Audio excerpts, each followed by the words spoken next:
doesn't look weird. Okay. All right. So, the bear and the princess. Once upon a time, in the ancient and deep forest, the old bear stood on the bank of the river, swiping at salmon on their way to the spawning grounds. Just as he'd. I need to move this. Alright. Just as he'd got his paw on a particularly fat one, he heard a woman shouting for help. He considered simply eating his salmon, but then she screamed again, and he lumbered over to investigate. After a short walk, he found the princess clinging to the top of the tree, while a wolf snarled and snapped at the base of the tree. Old Bear would normally not get in the middle of such a situation. After all, as a fellow predator,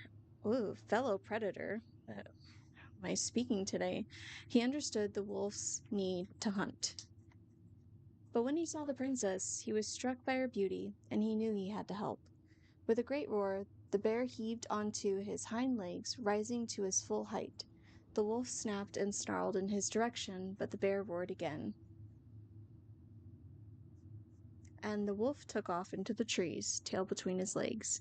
The old bear fell back down and onto all fours and stared up at the princess. She regarded him fearfully. "You can come down," he said.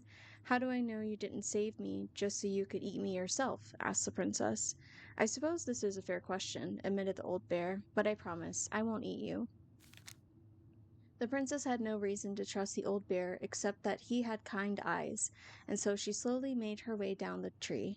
When she reached the ground, the bear only watched her, and so she supposed she was not going to be eaten today. "Thank you," she told the old bear. "Of course," he said. "Can I walk with you back to your home?" "Of course," said the princess. And so the princess and the old bear walked together through the forest back to the big wooden house. After that day, the princess would occasionally find gifts from the bear: a fresh caught salmon, a handful of ripe berries, a newly bloomed bluebell.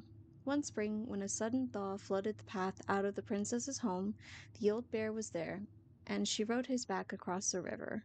The old bear began to think that the princess should be his mate. After all, she had no mate, and she needed one, and he could keep her warm, and provide her a much more suitable den, and catch fish for her, and protect her from wolves. Isn't that bestiality? Or is this like, well, I mean, this is fantasy, so I guess it could be okay. But, what? That's kind of weird. She, in turn, would brush out his fur and pick berries without smushing half of them, and scratch that one part of his back he couldn't reach. And with how she took care of the goblins, she would be an excellent mother for his cubs. Okay. One day the old bear came with a ring of spruce and asked the princess to be his bride. "I'm sorry," said the princess. "You are a very good friend, and I appreciate all you've done for me, but I cannot marry you. You're a bear, I'm a princess. It would never work." The old bear was crushed. "Can we still be friends?" he asked. "We will always be friends," said the princess, "but I will never marry you." At least she drew her boundaries, because that's kind of weird. The old bear and the princess carried on their friendship, and after 1 year he tried again to ask her to be his bride, but once again she refused him. This happened 1 year later, and 1 year after that, and then finally the princess said, "Old bear, you are my dear friend, and I appreciate all you have done for me. But I would sooner you have left me to the wolves than marry you, and that is how it will always be. I have my hands full with the 2 goblins who live under my house, and they are all I need." That wounded the old bear deeply, but it was finally uh, enough to stop his proposals. They remained friends, and he continued to give her gifts of fresh salmon and ripe berries and newly bloomed bluebells. But the old bear never again asked the princess to be his bride, much as he might have wanted to. And that is how the princess befriended the old bear, and how she refused him. Maybe it was like some guy that was like really into her, Marianne, and she was like, "No, I don't really like you." Possibly. All right, the beaver. What? Q. The beaver fixes the house. I was like, I cannot read that that word. Once upon a time, in an ancient and deep forest, there lived a wise princess in a big wooden house. One night, a particularly violent storm shook the house. It shook the shingles on the roof and the planks in the walls. It even shook the beams on which the house stood, blowing the whole thing near to the ground. The princess hid in a closet, fearing the house would come down on her as she slept. In the morning, the house was still standing, but it was badly damaged. The storm had blown shingles off the roof and planks off the walls, and even bent post upon which the house stood.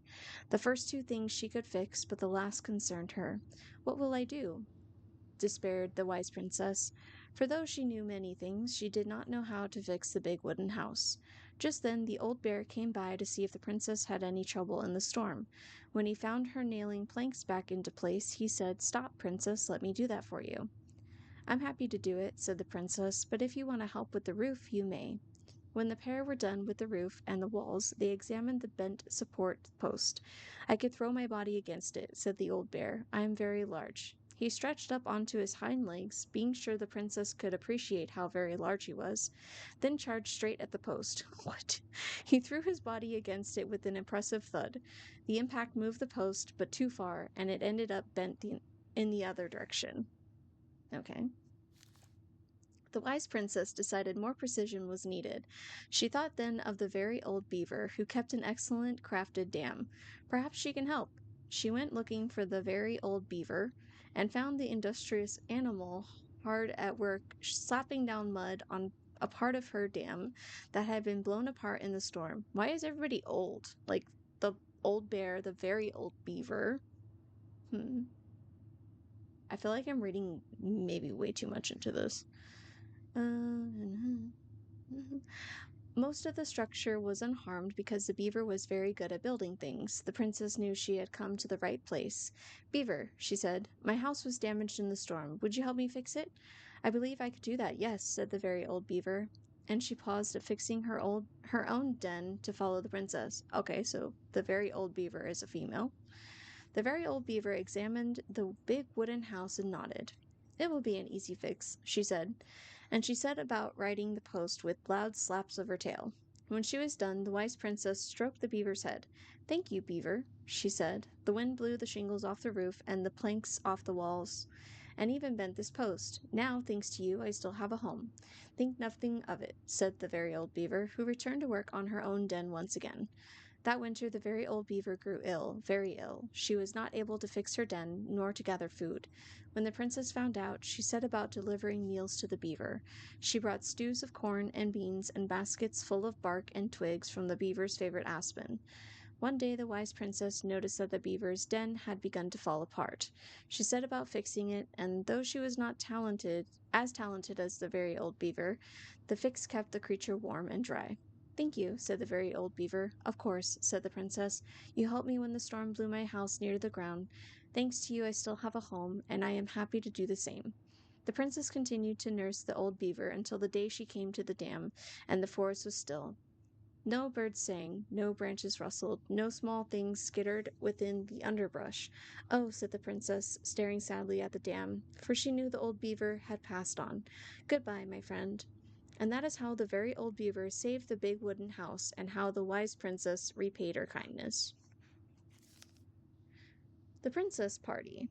Once upon a time, in a deep and ancient forest, the princess was melancholy because it was the 1 year anniversary of when she had run away from home. Sensing her sadness, her forest friends showed up at her door. They were headed by the pelican, pious and attentive, and organized by the moose, stalwart and farsighted. The old bear was there with his claws so sharp, as well as a big frog prattling away. Even the haughty muskrat, who almost never had time for anyone, had come. The bear invited her to ride on his back, promising no wolf would harry her path, and then the animals led her to a fairy glen, where a fabulous party had been prepared. There was a buffet of seafood the pelican had served from her never-emptying beak. The air was filled with winking fairy lights the moose had arranged after clouds filled the sky, and the gregarious frog mixed up fizzing drinks. Only the muskrat had done nothing in particular, mooching off everyone else's hard work. The princess had a very good time at her party, such a good time that she forgot to say thank you to any of her friends. Noticing this, the fairies devised a bit of mischief. When the princess went to open her gifts, she found 3 identical boxes at the edge of the glen. Puzzled, she turned back and gasped. The entire party had vanished. "Because you have taken your friends for granted," called the naughty fairies. "We have hidden them from you.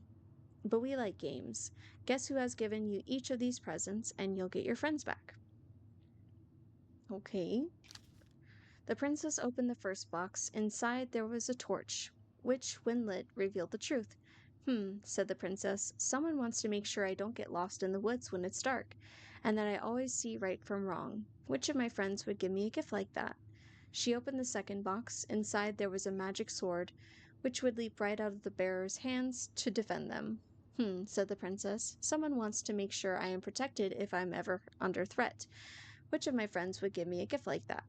She opened the third box. Inside there was a bag of coins that always provided money if it was for something the bearer truly needed. Said the princess. Someone wants to make sure I have money to buy food when I am hungry and clothes when I am cold. Which of my friends would give me a gift like that? The princess thought about her friends, and then she smiled certainly. Fairies, she said. I may have been thoughtless, but I appreciate all that my friends have given to me and all that they have done for me. She gave her answers, and the vexed fairies were forced to restore the party in a flash of colorful light. One by one, she gave the animals a hug and thanked them for presents, the party, and all they had done to help since she'd moved into the forest. And that is how the princess celebrated her first anniversary in the woods. The Goblins and the Ice Cave.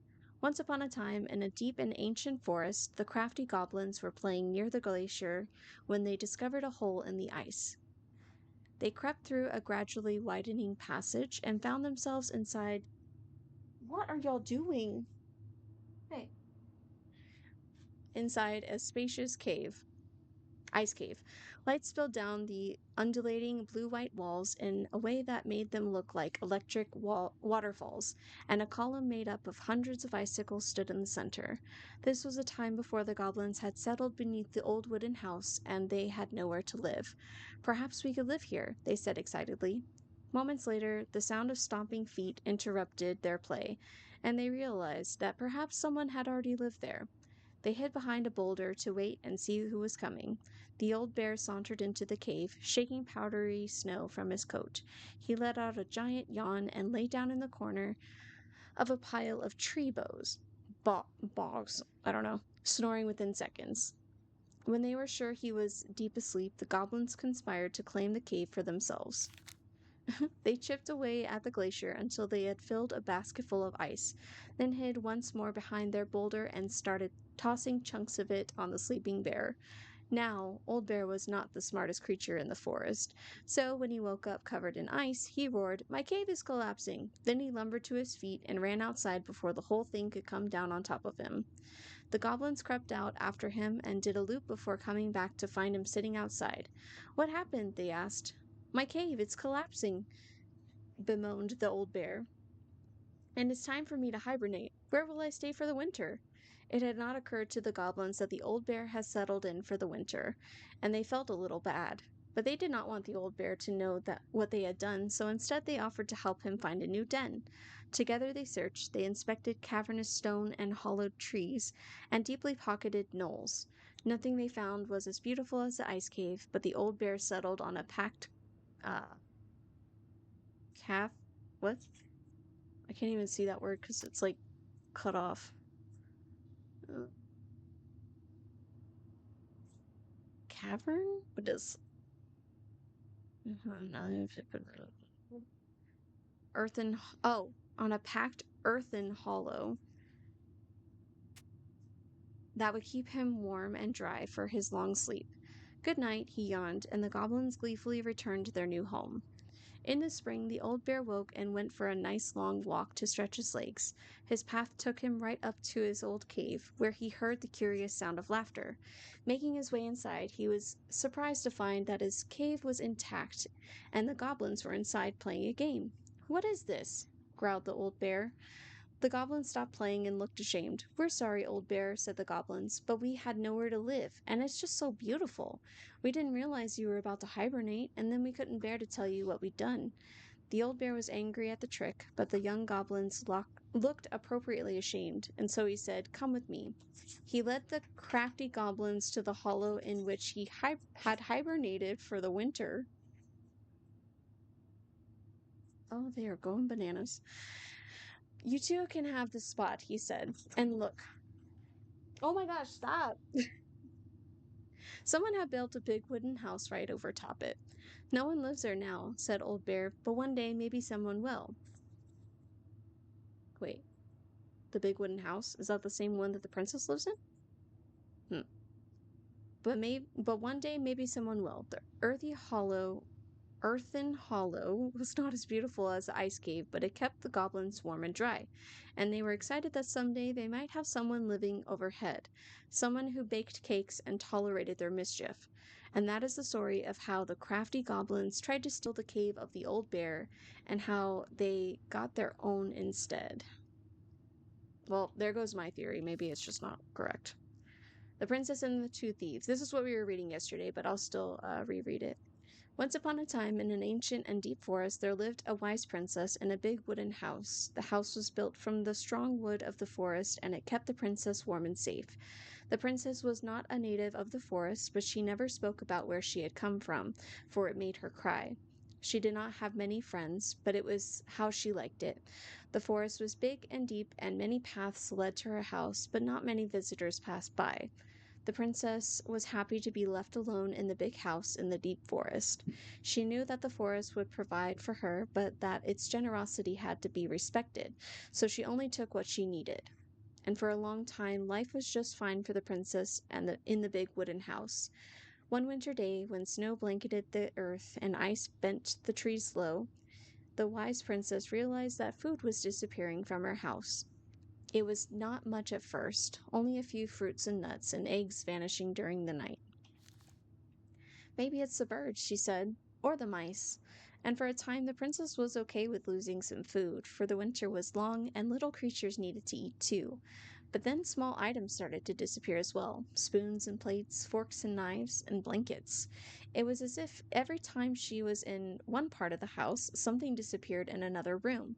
That can't be birds or mice, said the princess. I think I have a thief. So she went outside to look for traces in the snow and noises in the wind, but there was nothing to be found, nor to be heard. That's strange, said the princess. Maybe the thief is hiding inside my house. For many days she hunted, looking behind the curtains and under the bed, in the attic and the chimney, behind the poles and under the carpets, but she found nothing. As she searched, food kept on disappearing, night after night. I will make a cake, frowned the princess, a big cake with every egg and fruit and nut I still have, so that I only have one thing to keep my eye on. She spent the whole day making the cake and using everything she had. The cake she made was so big she could hardly carry it. If I manage to protect the cake, I will be able to survive the long winter, she said. So she added a lock to the oven, and she kept the big cake safe inside. But the next morning the lock had been opened and the cake had disappeared. At first the princess cried because the cake was the last of her food until the snow melted. But then she noticed two trails of tiny feet in the spilled flour, and she followed the tracks to a hidden hatch in the floorboards. This is how the princess realized that two tiny thieves were living under the wooden house right below her feet. The princess makes new friends. Once upon a time, in an ancient, deep forest, there lived a wise princess in a big wooden house. She had been living alone just fine for a very long time, until the day she noticed food and small items were disappearing from her house.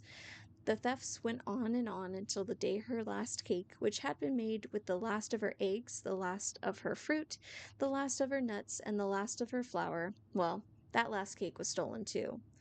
And all she found at the scene of the crime were two trails of tiny feet in the spilled flour, leading to a hidden hatch in the floorboards. The princess did not try to open the hatch, nor did she try to break it. She was too tired and too hungry. All she could do was cry in silence, alone in the big wooden house hidden in the ancient and deep forest. She cried for a long time until evening arrived, and then she cried some more. Suddenly, a tiny voice came from under the house. "What is that noise you make?" it asked. "We do not like it, not one bit. I'm crying because you two are mean to me, whoever you are. You stole all the food I had, and I will starve before the end of this long and cold winter." The hatch opened just a peep, revealing two frowning faces peering out from the darkness of their hideout. "But we are hungry too," said the second creature. "We have been hiding in this cave for a long time, and now the winter is upon us and we need food." The princess dried her eyes and smiled at the two goblins. If we were friends, we could share the cake you stole from me. The two thieves spat and smirked. A friend? What is that? The princess frowned, for she realized that the two tiny thieves were as lonely as she was. A friend is someone you love and care for, someone you would never hurt. We never hurt each other, and we care for each other. Okay, yeah, me too. But I wonder, were the kids abandoned and like left there or what? Um, Someone you would never hurt. We never hurt each other and we care for each other, said the goblins at the same time. Does that mean we are friends? Yes, that's exactly it. And if we were friends, you would not hurt us? Of course not. Friends trust each other.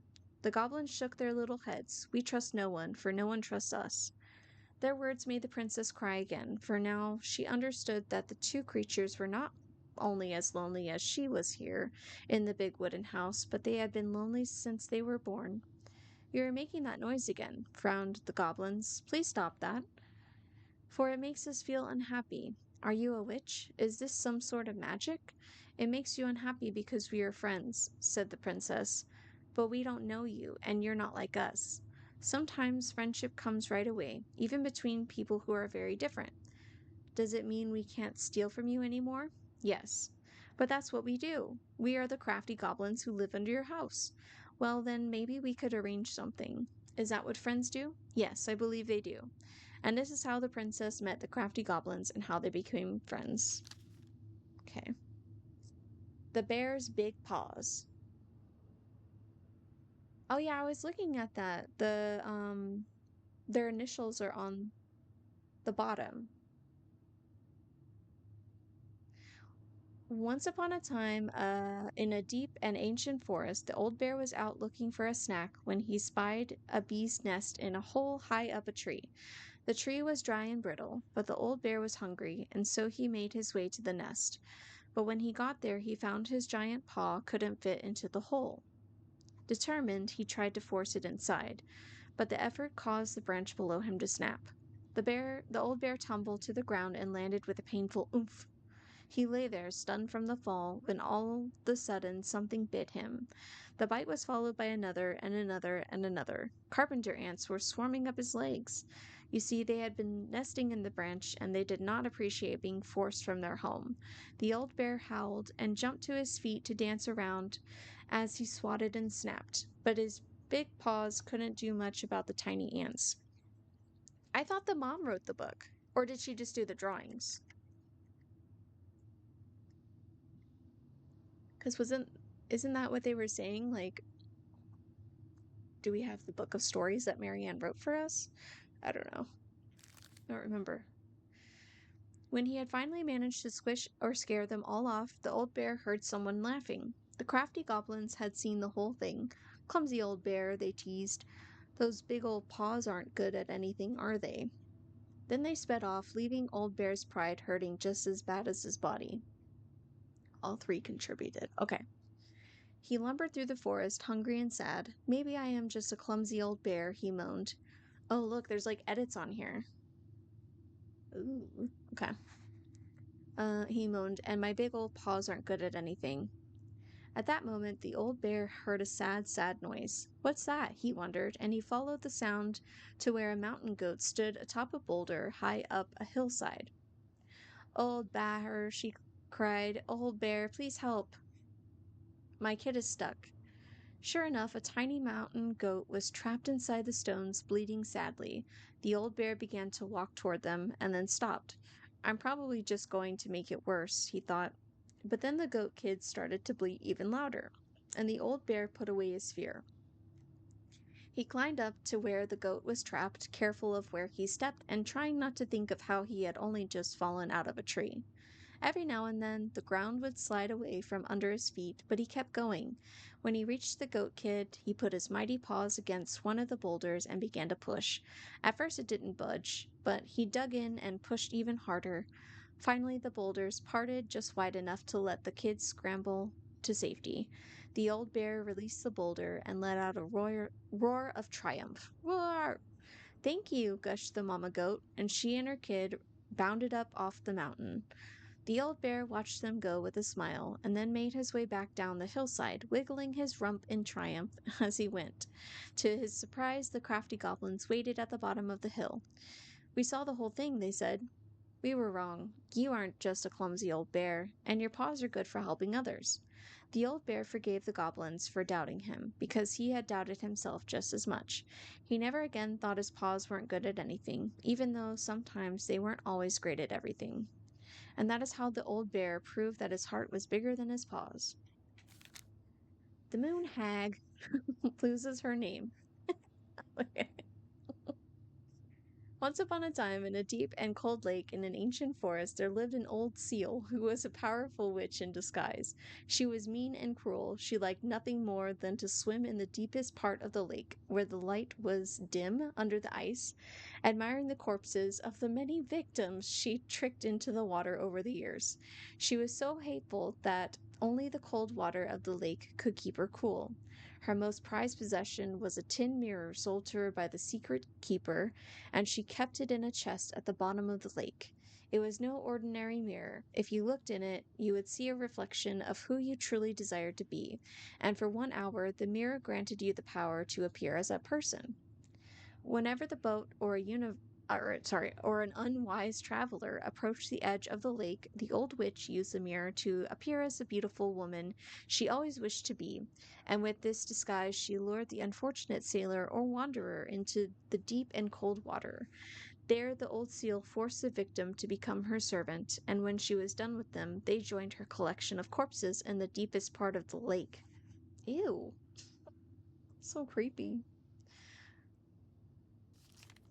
One day, when the old seal swam down to her den under the lake, she discovered that someone had stolen her mirror. The chest where she kept her most prized possession had been forced open, and now it was empty. Who would have committed such a crime? Who had dared to deprive her of her only treasure? The old seal went mad, and her anger heated the water of the lake around her.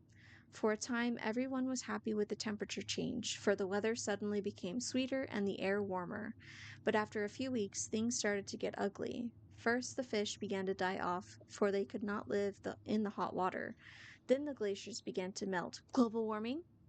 Maybe. And the water of the lake rose and spilled out, flooding the forest and the meadows.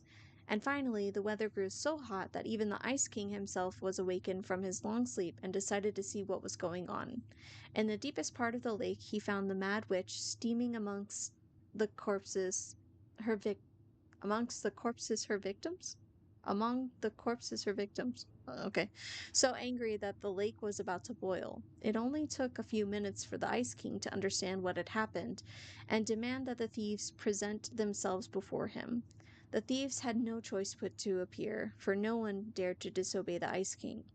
The crafty goblins presented themselves, mirror in hand. "Why did you steal the mirror?" asked the king. "We were curious. We just wanted to see what we really wanted to be," apologized the goblins. "But the stupid thing is broken. We look the same." "That does not mean it did not work," smiled the Ice King. "Now apologize and give the mirror to me, for it is too powerful to be used by thieves or a mean old hag."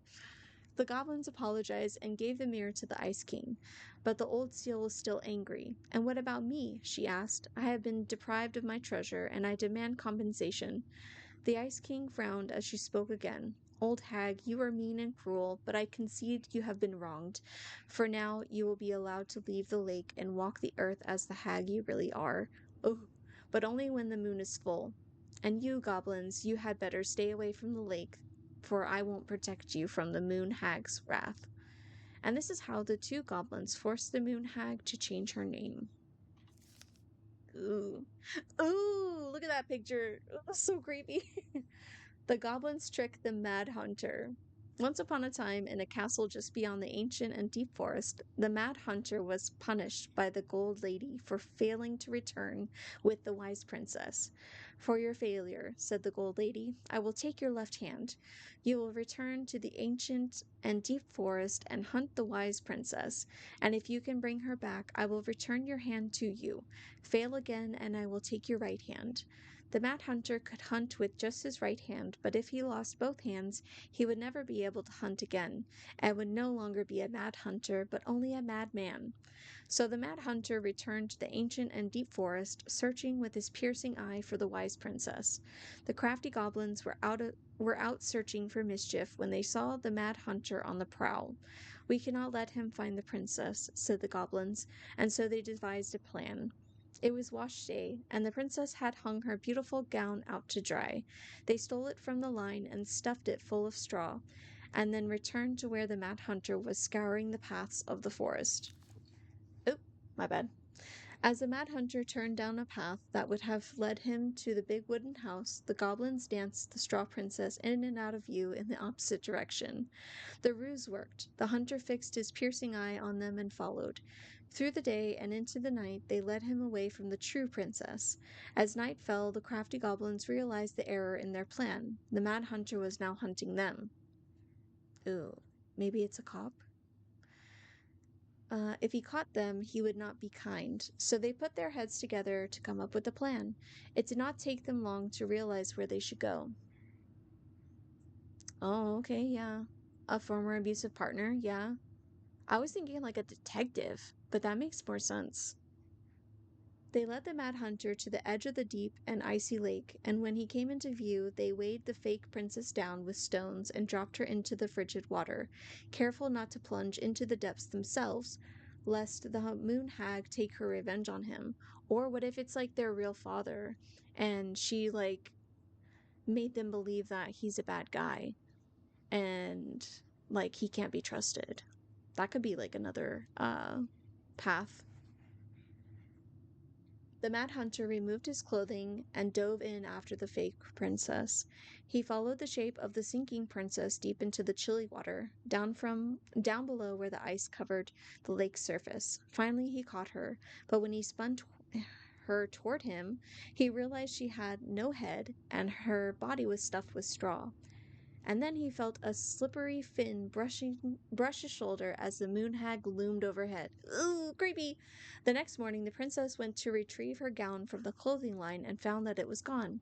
She immediately suspected the goblins of mischief and called, "Goblins, did you take my gown?" The goblins emerged from their cave and nodded sadly. "Now what will I wear?" asked the princess. "Now what I will wear?" Maybe I don't know.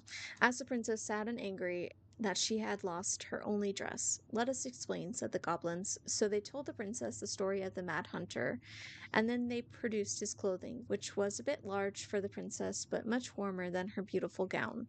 She immediately forgave them. "Thank you, my friends," she said, "for rescuing me and for this clothing, which will keep me much warmer in the winter than my beautiful gown."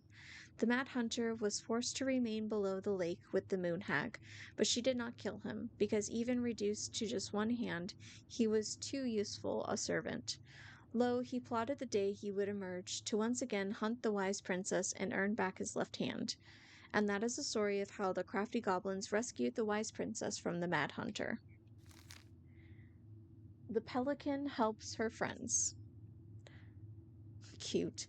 Once upon a time, in a deep and ancient forest, an early winter storm blanketed everything in snow. It was so early in the year that the creatures of the forest were not yet ready for an ordinary winter, much less a bad one, and everyone agreed the storm was a sign the Ice King had plans for a long, cold winter.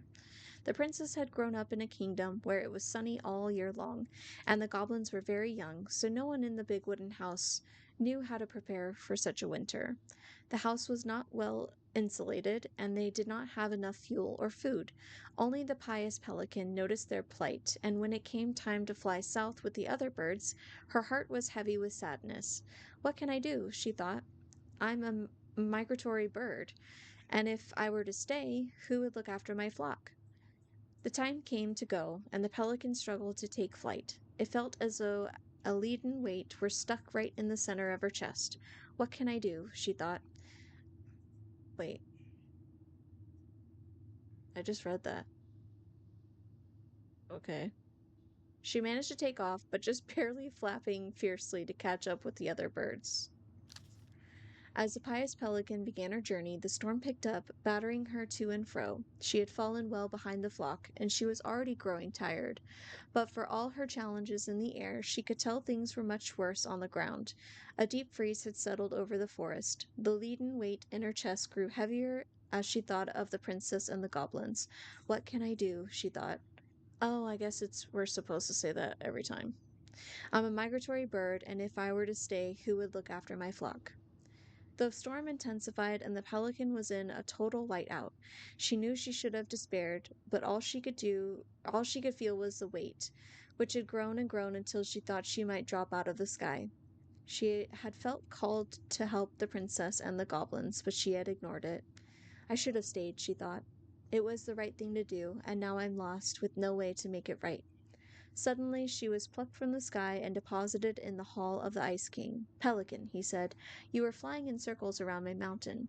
I was lost, she said, weighted down by the weight of guilt in my heart. The Ice King stared at her sagely. It is guilt or is it guilt or is it something else? Open your beak. He reached down inside of her, pulling out a glowing stone. The pious pelican was surprised at how it filled her with warmth, chasing away cold and her doubt. You know what you must do, said the Ice King. The pious pelican flew straight to the big wooden house. Snow had already blown in through its many cracks, and ice crept across the floorboards. She found the princess and the goblins huddled in front of the quiet hearth, nearly frozen solid. No, she cried, and then she placed the stone in the princess's lap. The warmth of it spread through the whole of the house, melting all that had frozen. The princess threw her arms around the pelican's chest, and the goblins clung to her legs. Thank you, they cried. You're welcome, said the pelican, smiling in deep satisfaction. What is that? Asked the princess, staring at the wonderful stone. At first, said the pelican, I thought it was my guilt, but when the Ice King pulled it out of me, I realized it was something much more powerful. Just then the storm broke and the skies cleared. The pelican filled the big wooden house's larder with food from her beak. And then she took to the skies, lightened by the knowledge that through her charity, everyone in the big wooden house would be warm and fed until spring. And that is the story of how the pious pelican saved the wise princess and the crafty goblins from the long winter. Oh my god, this is such a long book. The goblins earned their voice. Once upon a time, in the deep and ancient forest, the crafty goblins spied on the secret keeper as she made her rounds, gathering up secrets that the animals of the forest had for sale. How, said the first goblin, does she get people's secrets? Do you suppose she peels open their heads? Let's find out, said the second. And so the goblins watched the secret keeper. They watched her until the stalwart moose came to her, head hanging low. It was my fault. I chose the uneven trail. I can't bear to remember. The secret keeper nodded and gazed into the stalwart moose's eyes. Though the goblins couldn't hear anything, they knew she was speaking to the moose. For the secret keeper spoke in people's minds with the gift of the voice. After a few minutes, the stalwart moose blinked. I feel lighter, said Moose. Did I just give you something? The secret keeper nodded, handing him a coin. The stalwart moose nodded and plodded along down the trail. He spied the goblins hiding in the woods and narrowed his eyes, for he knew the goblins were often up to mischief. The two goblins whistled innocently, and the moose was forced to carry on, because they were not doing anything obviously bad. I need to know what the secret was, said one of the goblins. Let's go buy it. So the goblins approached the secret keeper before she could stow away Moose's secret. We want to buy Moose's secret. What do you have to trade? Asked the secret keeper, her voice filling their minds. The goblins produced a silver-handled hairbrush they had stolen from the princess, and the secret keeper nodded. And that is how the goblins came to know that Moose's mate had tumbled down a cliffside to her death. Dang.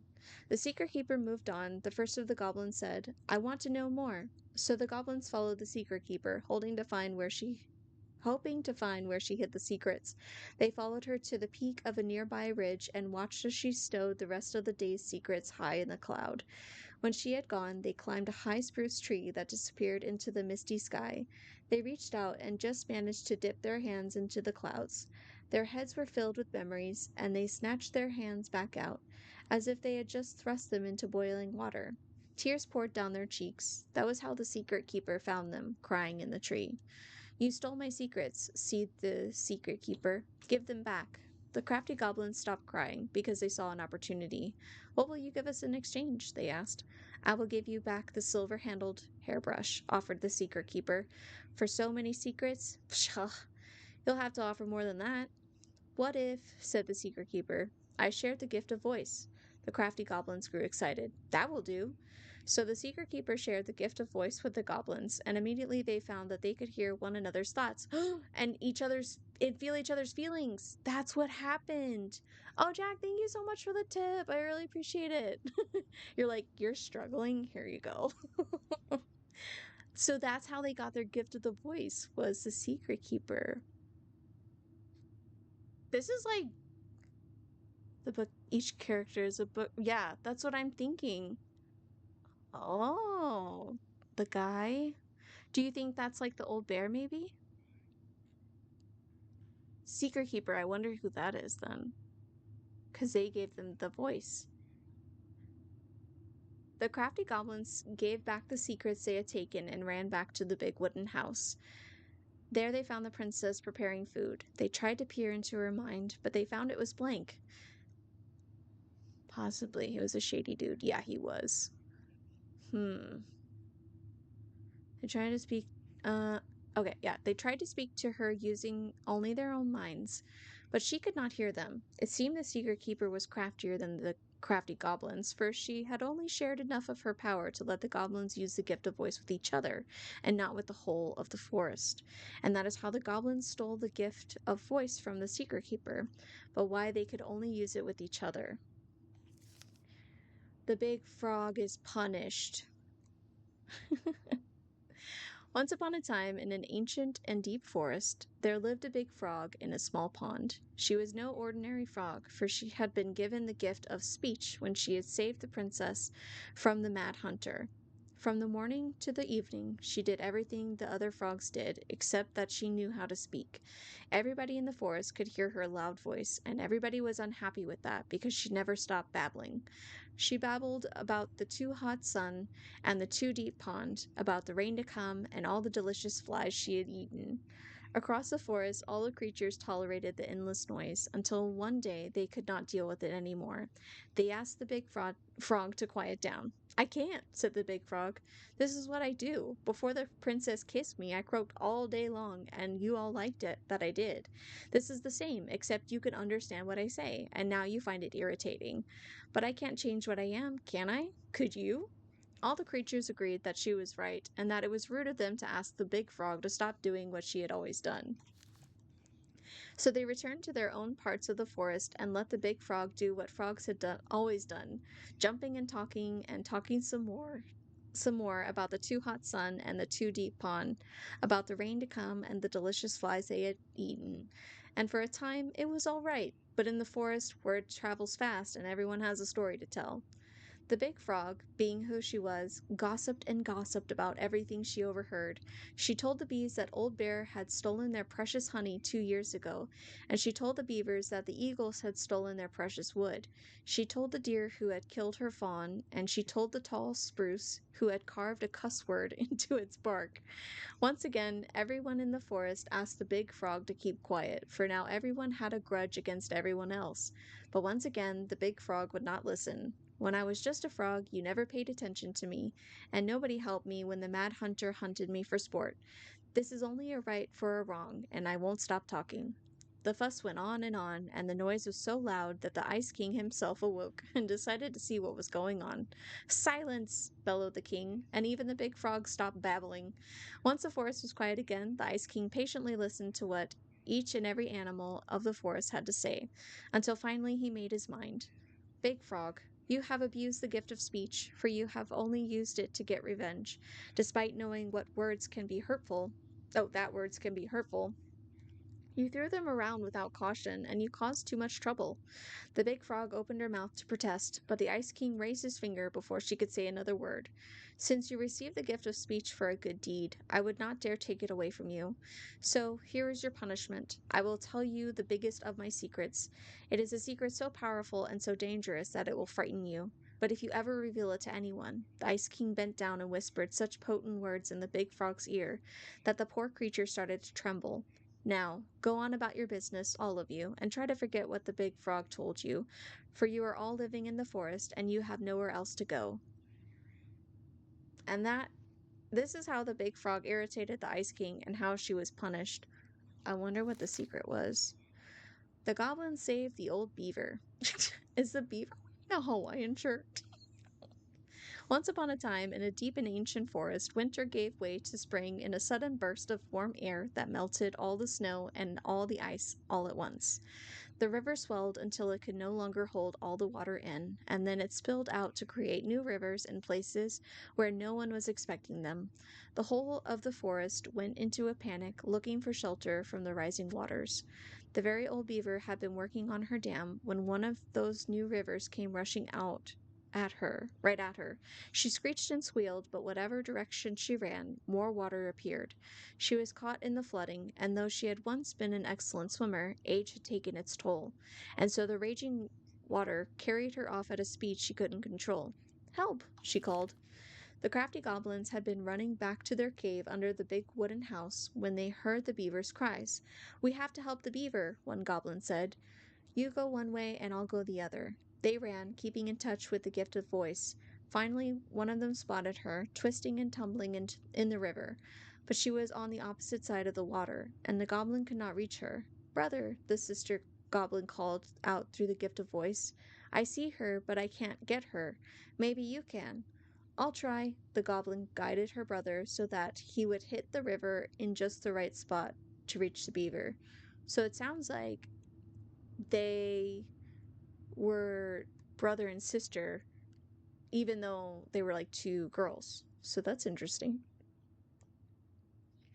The plan worked, and soon the second goblin appeared in just the right spot. "Beaver!" he shouted, holding out a branch. "Grab a hold of this." The beaver grabbed it, but in her panic she pulled the goblin in too. "No!" cried his sister. She ran as hard as her legs could go, managing to outpace the river and get ahead of the beaver and her brother. Searching for some means of getting them out, she spied a low-hanging branch. They'd zip by it quickly, but if they were fast enough— "Brother!" she cried out through the gift. "You're coming up on a low-hanging branch. You'll zip by it quickly, but if you're fast enough—" "Got it," said her brother, and then he said to the beaver, "Get ready to grab a hold of a low-hanging branch. We're going to zip by it quickly, but if we're fast enough—" Suddenly, they were right in front of it and reached out, snagging hold. Though the water beat against them, trying to shake them loose, they pulled themselves along the branch back to dry land. When they were all safe, the very old beaver thanked the goblins. "But how?" she asked. "Did you know just where to find me?" "Oh, wait, but how?" she asked. "Did you know where just to find me? And how did you know that branch was coming?" The goblins shared a secret smile. "Just lucky, I guess," they said. And that is how the goblins saved the very old beaver from the flooding river, and how she never knew how they did it. Okay, so it's definitely out of order because we read that the very old beaver died, but um, she's alive again over here. Ooh, the goblins irritate the Ice King. Oh god, here we go. Once upon a time, in a deep and ancient wood, the crafty goblins were getting into all kinds of trouble. They had woken up in a particularly mischievous mood that day, and there was not a single denizen of the ancient forest who they did not manage to pull a prank on. They left a mud pie in the princess's kitchen so that when she dug in, she got a big mouthful of dirt. What the heck was that? They used paint to draw silly pictures all over Moose's antlers when he slept. They told the mangy muskrat that his coat had been returned to its former glory, which made him very sad when he rushed to the water's edge and found he was, in fact, still mangy. They stole branches from the very old beaver's dam in order to have a sword fight. And they filled the old bear's den with burrs. Oh my gosh, that is the worst. Here you go, here's some burrs. Every time they ran away in a fit of giggles, never stopping to consider whether their jokes had done any harm. They were on their way to fill the pious pelican's beak full of bubbles when they were hoisted into the air by their legs. Though they thrashed and shouted, they found themselves staring into the face of the Ice King. "All morning," he said, "I have been hearing complaints about you two." "They're just pranks," said the goblins. "No one has really been hurt." Oh no? Asked the Ice King. He forced him to see how each of the victims of their pranks was doing. The princess had a stomach ache from swallowing the mud. The moose's antlers itched terribly where the paint had touched them. The muskrat was crying, sad at being reminded what his vanity had cost him. The very old beaver's den was flooded, and the old bear was trying to get the burrs out of his fur, but finding most of them hopelessly tangled. For your punishment, said the Ice King, you must help each other, or each of them undo the harm you caused. If you do a good enough job of this, there will be no further punishment. If you do not, you will have to give me your noses, so that you can no longer stick them into other people's business. Now the goblins linked their noses right where they were in the middle of their faces, so they set about making things right. They baked a real pie for the princess and brewed her a tea that would settle her stomach. They scrubbed the moose's antlers clean and then covered them in soothing mud. They sat by the river with the muskrat, listening as he talked in great detail about his old coat, and then they did their best to point out all of the things that were still handsome about him, like his proud whiskers and sparkling eyes. They let the very old beaver rest while they repaired all the damage done to her den, and then finally they removed every burr from Old Bear's fur, even the ones that were hopelessly tangled. In the end, they came before the Ice King to see if they had done enough. The Ice King surveyed the forest and found that everyone seemed to be back to normal.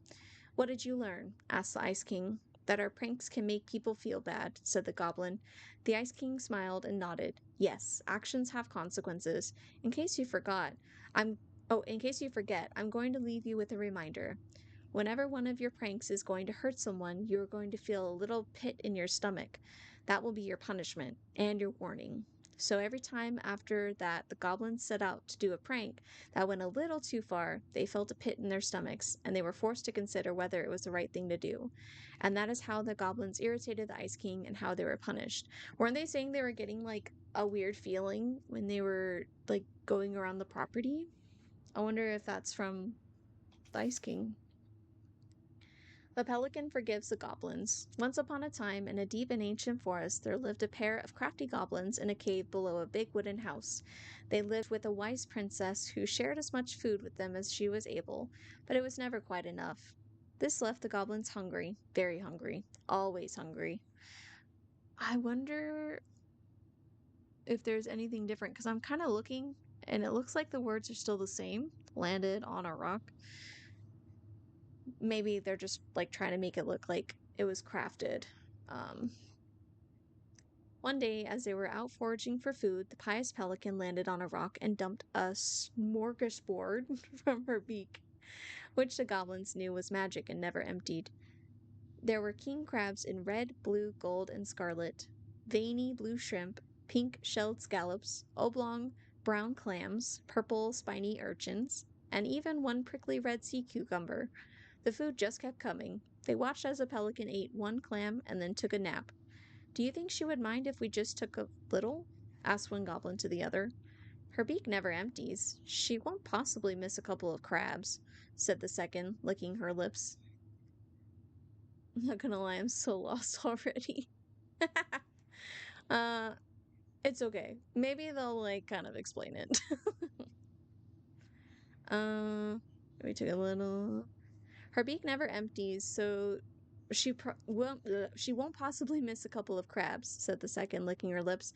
They were agreed, and so they crept over, filched some crabs, and ran.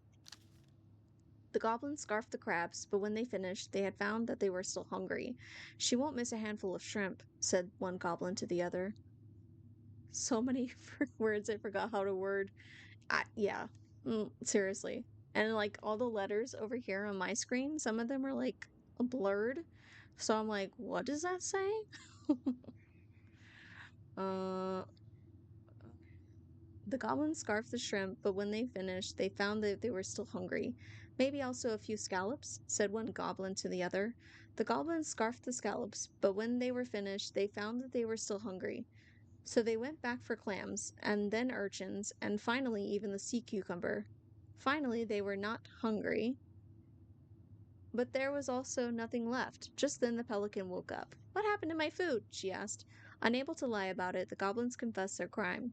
The pelican was dismayed, but she was a charitable hearted bird, and she could tell the crafty goblins were growing little creatures. Goblins, said the pious pelican, I will share my food with you, but you must, in return, follow my example and be as generous with others as I am with you. Take that to heart, and I will have considered your debt paid. But we have nothing to give, said the goblins. You have your nimble hands and your crafty brains and your loving hearts, said the pelican. The crafty goblins realized how much they had to give, and for the rest of the day they looked for ways to help the other creatures of the forest. They found the stalwart moose struggling with an itchy, hard to reach spot on his back, so they climbed up and gave it a good scratching. Next, they helped the old bear, who could not get the honey out of a narrow beehive. They climbed up to the top of the tree with the hive and then dropped it, cracking it open. Finally, they found the princess, crying over a loss she would not speak about. So they wrapped their little arms around her in a great big hug and stayed until she felt better. When they were done, they returned to the pious pelican. Did it feel good, being as generous as I am? Asked the pelican. It did, said the goblins. I'm glad, said the pelican. We all have problems that we can't solve on our own, but if everyone goes about it with generosity in their hearts, then there is always someone on hand to help. But we all must commit to do so, or there may be no one there to help when you need it. This made sense to the goblins, and they thanked the pious pelican for her food and the lesson. Of course, by this time, they were hungry again, and that remained an ongoing problem until the day the stalwart moose taught them to fish. But that is another day. Oh, they were talking about that guy helping them fish. And I think that's the guy that adopted Allie. Mm. So you're right. It's like linking to different people in their lives. And that is how the pious pelican forgave the crafty goblins and how she taught them charity. The goblins meet the ice troll. Ooh, creepy. Once upon a time, in an ancient and deep forest, the crafty goblins were awake long after they should have been asleep. One goblin said to the other, Let's go explore the forest. Now, the goblins were not in the habit of exploring the forest late at night, and they did not know what they would find, but this did not scare them off. They crept out of their beds, bundled up, and went exploring. It was dark. The light of the moon was just enough to keep them from walking into trees, but they could not see more than 15 feet in front of them. Every time a twig snapped or branches rattled, they considered turning back, but they didn't. And so they had ventured far beyond the house into a part of the forest they were not familiar with. When they realized the snapping of twigs and the rattling of branches had become steady, something was following them. They turned to run, but a hulking figure emerged from the darkness, sweeping them up with a giant hand and stuffing them into a burlap sack. The goblins wiggled and cried out, but the sack remained shut as their captors stomped through the forest, singing, Whittle diddle dum, whittle diddle dee, in this bag's a meal for me. After a lot of thumping and thudding, the bag opened, and the goblins were dumped into a giant iron pot full of warming water. A huge troll stood overhead, grinning down at them through long, bushy white eyebrows. I am the ice troll, and you are my dinner. He ready to cook the goblins, singing, Whittle diddle dum, dum dee dee. There's soon to be a soup for me. Finishing his ditty, he bent over to stroke the fire beneath the pot and let out a noise of pain, rubbing a spot on his back that always ached. The troll stood painfully and walked over to a stone shelf where he began to chop potatoes. One of the goblins had an idea. She whispered to her brother, Follow my lead. The goblins stretched out in the water, floating and letting out sighs of contentment. Ah, said one of the goblins, this is the most relaxed I've ever been. My body feels so good, I think I could run 100 miles without stopping, said the second. The troll peered at them. They weren't supposed to be happy about being in the cook pot, but they certainly looked like they were. Troll, said the goblins, if your back is hurting, you should try sitting in the water, just for a little bit, before it gets too hot. The troll stomped over. But if I take you out, then you will escape, and there will be no soup for me. Put us back in the sack, suggested the goblins. Then we can't run away. This made sense to the troll. The spot on his back that always ached was still bothering him, and the goblins couldn't go anywhere if they were trapped. So he stuffed the goblins back in the sack and climbed into the soup pot.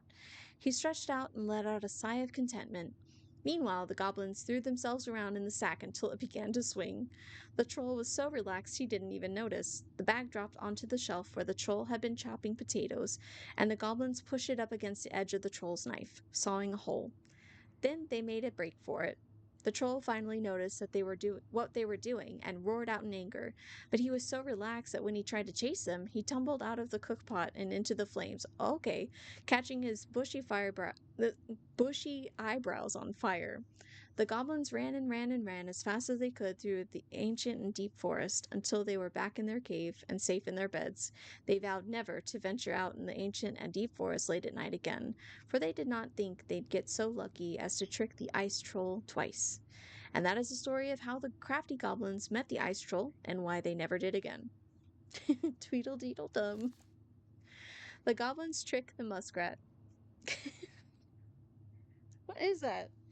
Looks like a little outfit. I did see something that these stories are supposed to help later on with puzzles, so most likely you'll be back reading them again. Oh gosh. Okay. Well, I mean, reading them now, I'll probably remember, so it'll be easier just to get them out of the way, I guess. Once upon a time, in a deep and ancient wood, there lived a muskrat. Should we read them now, or should we just go on and just like consult the book? What do you think?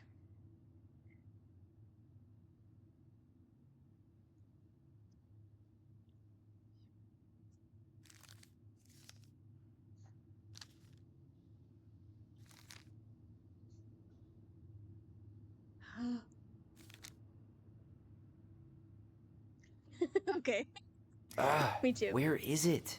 You looking for something in particular? My diary. You never told me about it. Yeah. With the way Marianne was, I tried extra hard to keep it a secret. Marianne. Yeah, that day she found out about it. Oh, it's kind of glitching. Should I stop the stream and, wait, I see it's kind of like back to normal. Okay, if it like starts glitching again, I'm gonna probably stop the stream. Stronger than me, I would have been done by story 1. If it starts glitching again, I'm gonna stop the stream and then restart, because I need to adjust some settings over here, because it's getting a little bit messed up, but let's try.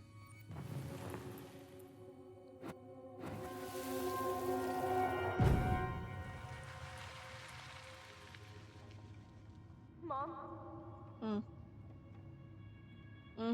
Mom! It's glitching again. Mom, where is it? What did you do with it? What now? I can't find my diary. I know you stole it. Give it back. Sweetie, whatever I do, it's just for your benefit. You read it, didn't you? You had no right to do that. I have the right to do whatever I need to protect my little girl. I'm not your girl. I hate you. You will always be my little girl. And no matter how hard you fight me, I'll fight twice as hard to keep you safe.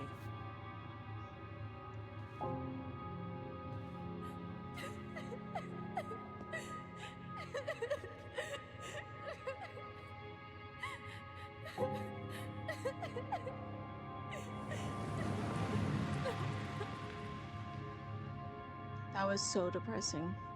And so glitchy on stream, I'm sorry. I don't know how I never saw it coming.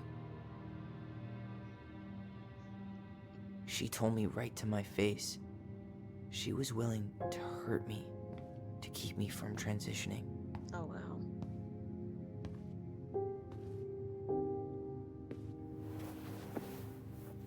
Tyler, there is no way you could have known she'd go that far.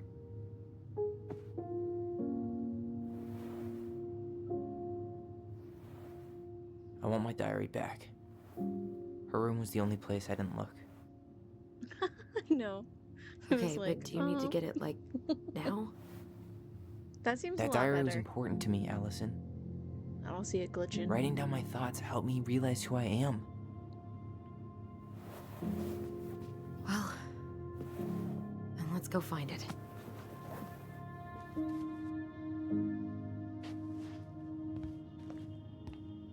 I realize You maybe think I'm her just room like, is still locked? It always was.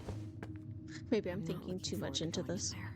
I know, but we'll have to eventually, and I need it back. What if they were kidnapped? I think I missed it though. The mom, because he was like, "Where's my diary, mom?" And she's like, "Oh, you're gonna be my little girl always." and he was like, she was the one that just wanted to stop me from Tyler, transitioning. do you copy? If we don't move fast, this whole thing is going to melt. Do you copy? We're basically walkie-talkies on legs, you know. Yeah, well, how do you play Ice Road Trucker Assassins without a walkie-talkie, right? Yeesh, Mr. Serious all of a sudden. Let's look around the room because we didn't look around at everything last time. Ugh. Some of our old toys What the give me heck is creeps. that? Ew. Whenever we asked for a TV, she'd just bring home a big stack of books. I think she did us a favor with that one. Yeah. You may not agree when we start digging into the HBO back catalog. We'll see. I mean, reading's pretty good.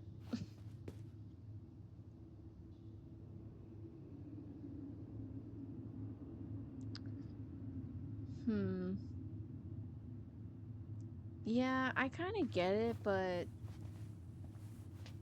like, I feel like if I was worried about my child, like, maybe I would kind of look. But I would say I would probably open the conversation like, you can tell me anything and I won't judge you for it. Kind of go about that route instead of just like reading it every time and then just being like, you're going down a path that I don't like, I'm taking it back from you. Because, like, if they know that you read their diary, then they're not going to trust you anymore. That they're not going to get any privacy. Yeah, different ways. Hey, you. I just found your twin under the house. He's seen better days. Oh. Oh, this one wasn't mine. That's why we flipped it upside down. There's a tag on the bottom. And Tyler's didn't have a tag on it.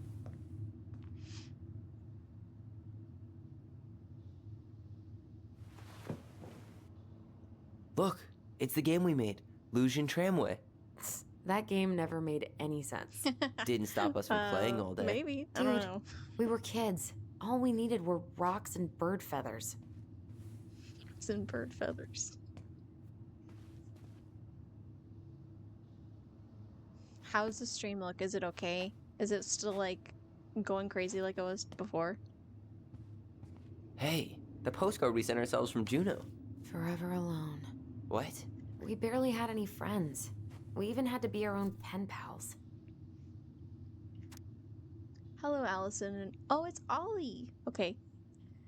We are writing from the past. What is it like in the future? Anyway, Juneau is super cool. Okay, good. We took the tramway all the way up. Ollie was scared. Liar. We got some books, but Mommy went to the restaurant at night and forgot them. It was cool. There were a lot of whales on the ferry. No, there wasn't. They were in the water. Stupid.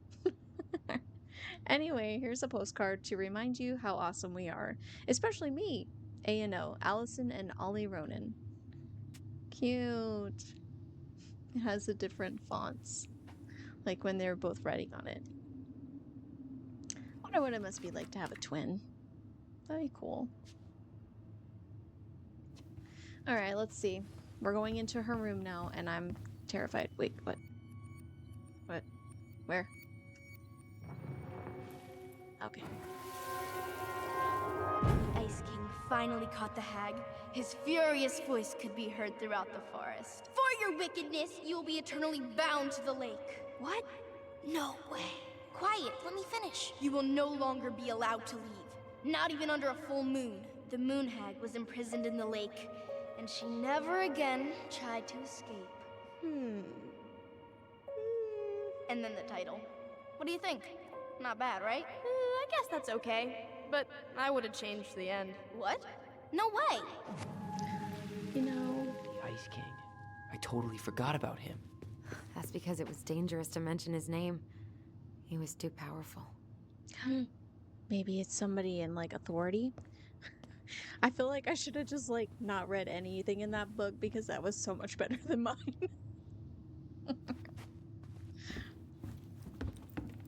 Alright, let's go in her room. I'm scared. I'm scared. What's in there? Here we go. We probably have to find a key. Hold up. What? Oh, there's a puzzle on the door. Remember this? Unfortunately. You must solve my riddle to earn the right to enter the princess's sanctum. Nothing a good hard shove won't take care of. I mean, yes, we could brute force it, but it might be kind of fun to finally solve it, right? We have different definitions of the word fun. Okay, well, if we break it, we're just gonna have to fix it for the sale. So let's at least try not to. You have the Book of Goblins? Mm-hmm. Yep. Hand it over. I read almost all of them. That's so cool. What are you looking for? The image on the door. It's making me think of a story from the book. One that Marianne wrote. You have a way better memory than me. Well, the Book of Goblins was my creation. And you'll never let anyone forget it. Here it is. The one about the princess's party. Mm-hmm. Give it a read. I think the symbols may represent something in the story. Please read it again. No. First ghost memories, now storybook puzzles. What a weird day. What a weird childhood. Touché. Let's kick the door down. That'd be so much more fun. Well. Okay. Let's go back to the table of contents. What did she say? Oh god, which one was it?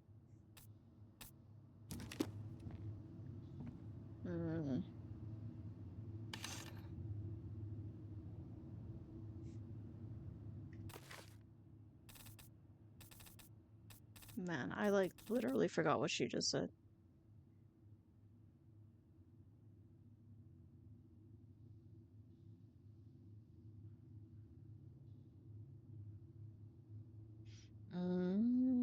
Do you remember what she said? Can't even rewind it.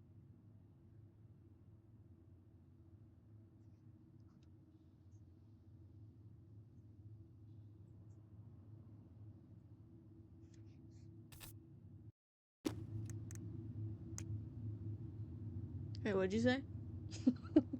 Maybe she'll You tell me. sure you're gonna be able to crack it? No. I need some help. Oh, thank God. I, need some help. I've got a few ideas. Okay, I read the story. What was I supposed to get from that? Look at the wheels. The symbols are the same as the animals in the story. Yeah.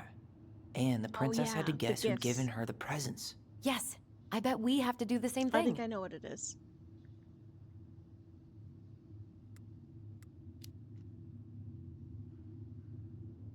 Wait, click it. The magic sword I think is a bear. So, one of the animals gave her a sword. It must have been from someone who wanted to take care of her physically. So the torch. It's supposed to reveal truth and separate good from evil. Marianne could have used one of those. The animal we're looking for kinda sounds like a judge.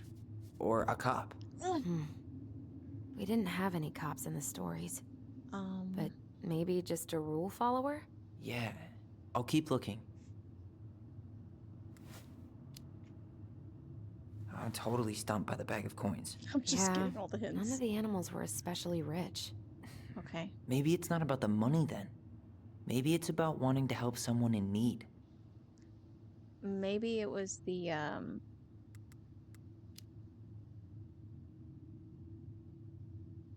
Okay, so the first one.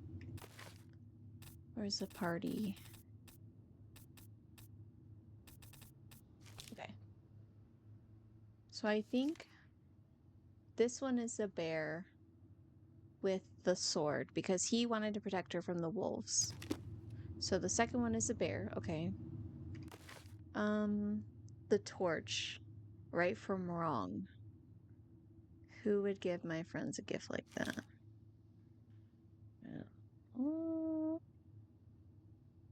I think the old beaver was...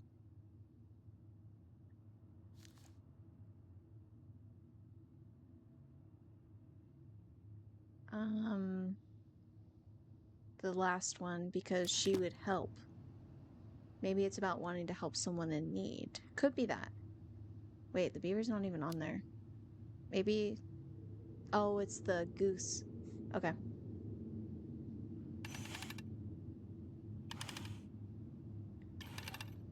Because the goose made the goblins go around and do that. The pelican? Okay.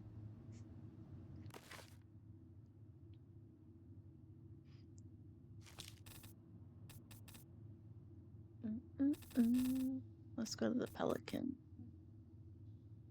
Helps her friends. Okay.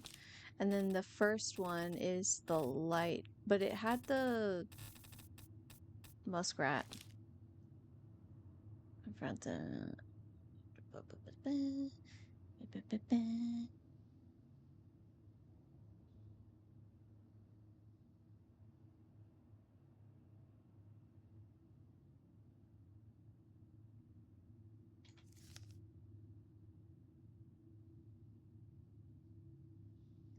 Maybe we can try the muskrat. Oh! It was the moose. Yay!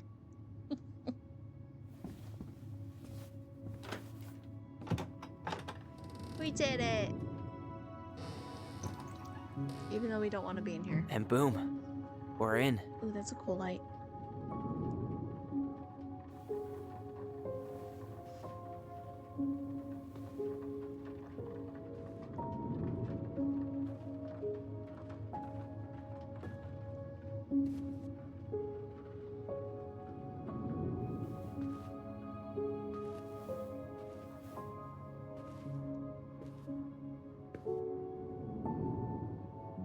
After so many years, I expected this to feel more, you know, like a win. I don't know. I think so. Speak for yourself. I'm the one who solved the riddle. Why do I feel like you're not gonna let me forget that?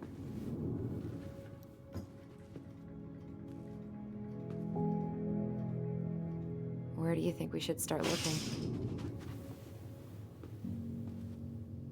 I don't know.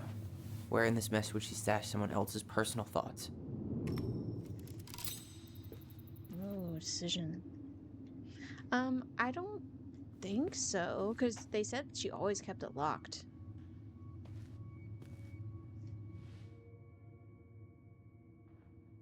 What, you want me to look at something? Is it over here? So she was standing here, spying through the window, drawing us while we played. She always had her eye on us. My entire body just shivered. Okay, let's remember. I just can't get through. Whatever's going on, they won't let me in.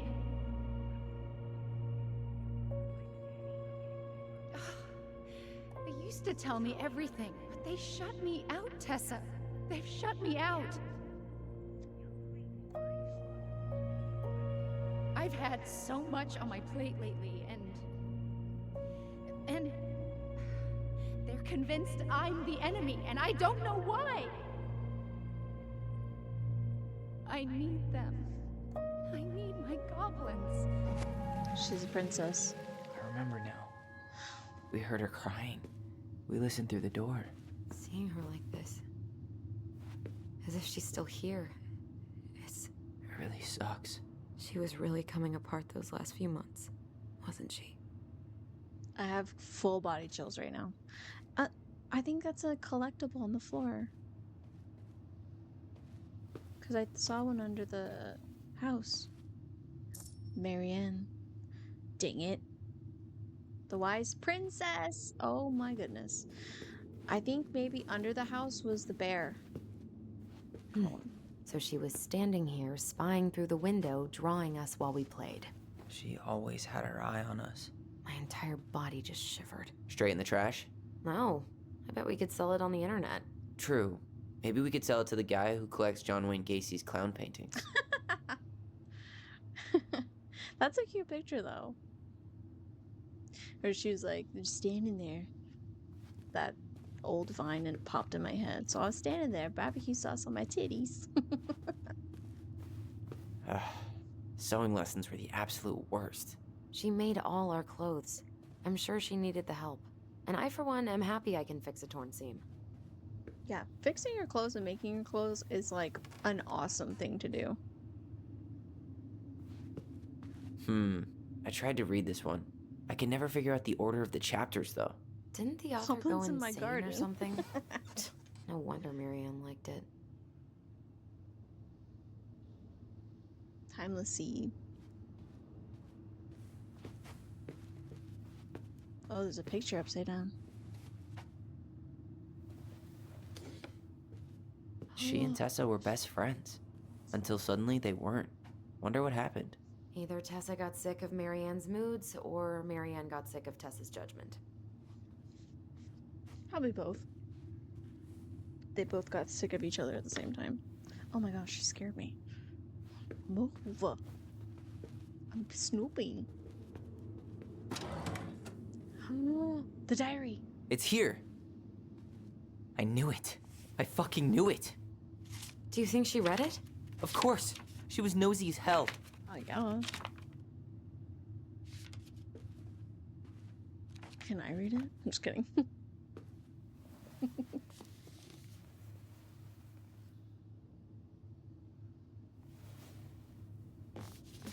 Raising your transgender child. Oh god. Virtue Seekers Youth Camp. Trying to fix Tyler. She's gonna hide it? No. Tyler, What? look.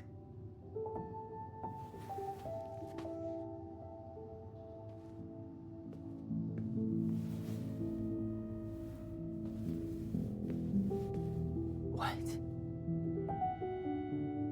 Where did you find that? It was on her desk with her papers. And I wonder Seriously? why Are she you has fucking both. kidding me? Look, we gotta be really careful not to overthink this. But it doesn't make any sense. She was mad, right? She was mad I cut my hair. She attacked me because I cut my hair. She was mad and she attacked you. We both saw it. Then what is this shit? I don't know. I don't know. Is it twisting? Tyler, come here. Oh. She can't do this to me. Not now. When I've finally made sense of a few things.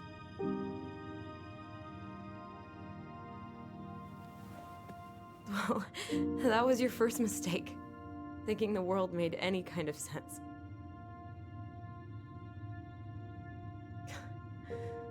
10 years in the grave. Do you and she's think- still finding new ways to piss us off? Do you think like she wasn't trying to attack him? And they just thought that she was and he killed her? I think I need some air. Because it seems like she was accepting of it. She had a book. If she wasn't accepting of it, she wouldn't have. But yeah, that's like, why would she also have that pamphlet?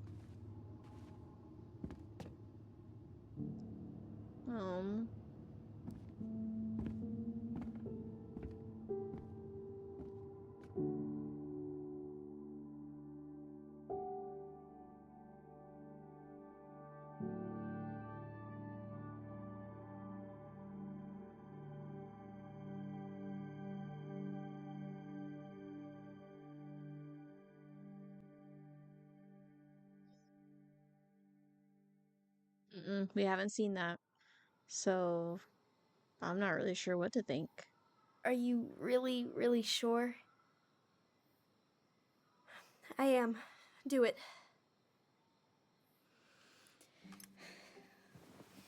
Okay. Cut it. Cut it. I think we're Here we going to go. that night.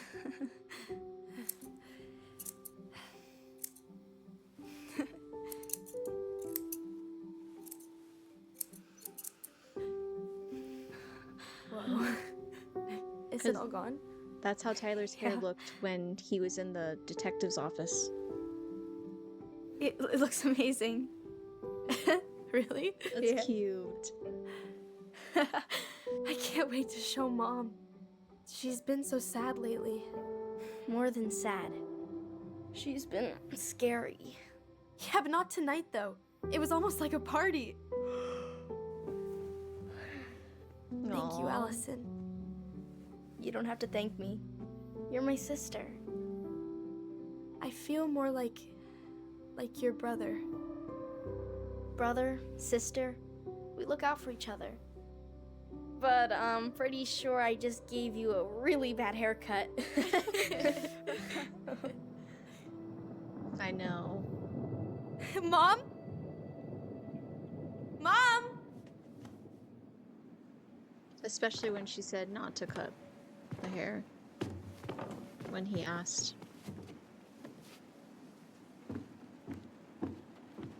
Oh my gosh, I think we're going to that night. I'm scared.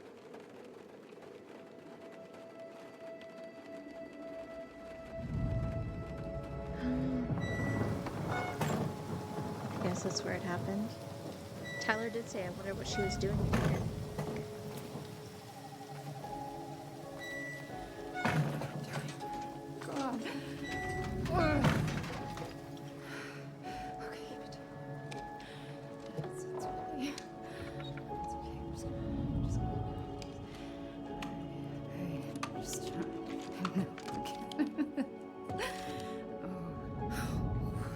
Mom? Oh no. No, no, no, no, no. This is wrong. This is all wrong. Wait! Stop! So totally misinterpreted. But I mean, honestly, like seeing your mom holding a gun like that, yeah, that'd be terrifying.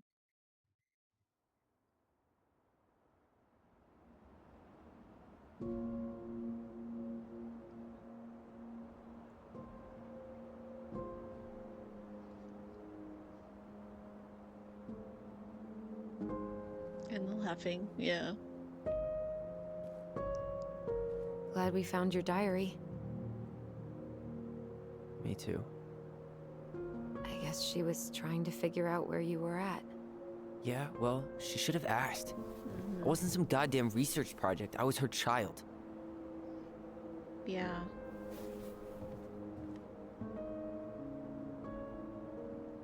Maybe it was for like the abusive person, like you said. Maybe it was like an abusive ex.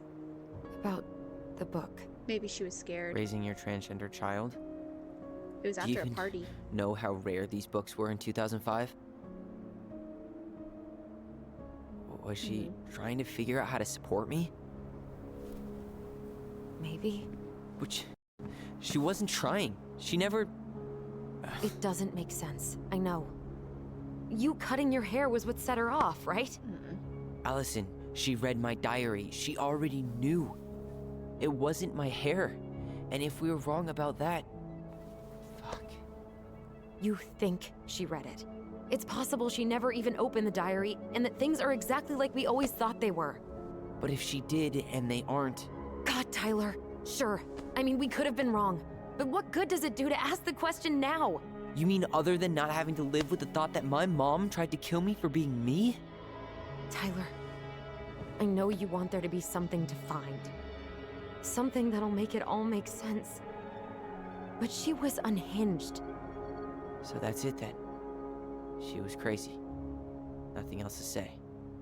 I think we'd be better off if we tried to move on. Why don't we talk to a few people who knew her? See if that book makes any sense to them. People don't want to talk about Marianne. They pretend like that night never happened. Oh, this is getting juicy. What about Tessa? She was Marianne's closest friend. Let's ask her about it. Sure. But I'll warn you, she's particularly touchy about this subject. Well, maybe she'll talk to me. I was always her favorite. Operative word was. But we need to go by the store anyway, to get a few things for the repairs. Great. 2 seagulls, 1 stale hunk of bread. I'm not sure I like that analogy. Listen, I know you don't want to keep talking about this. But you're obviously not going to be satisfied until we do. So let's talk.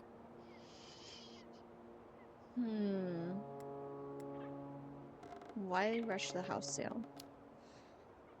So, I was thinking...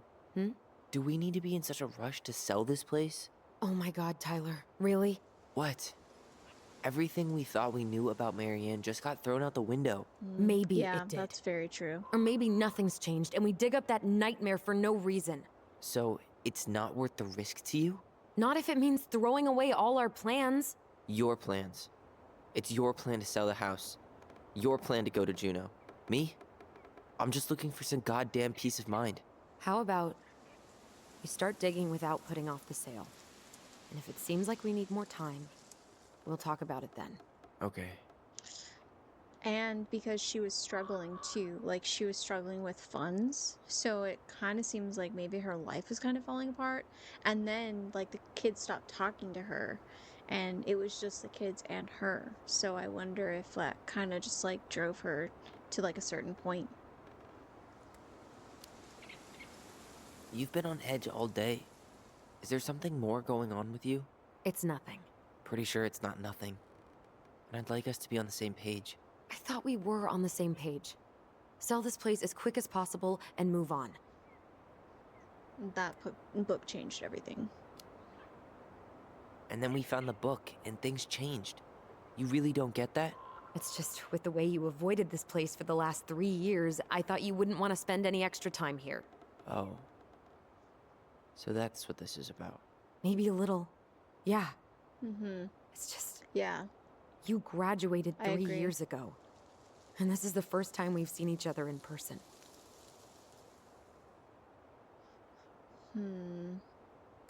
He was busy. I wanted to talk to you about that, but it never seemed like the right time. I tried to visit you. I tried to go to your fireweed graduation. I wanted to bake you a crappy boxed cake and take awkwardly posed photos. I know. But you shut me out. All I got was non-responses and half-assed evasions.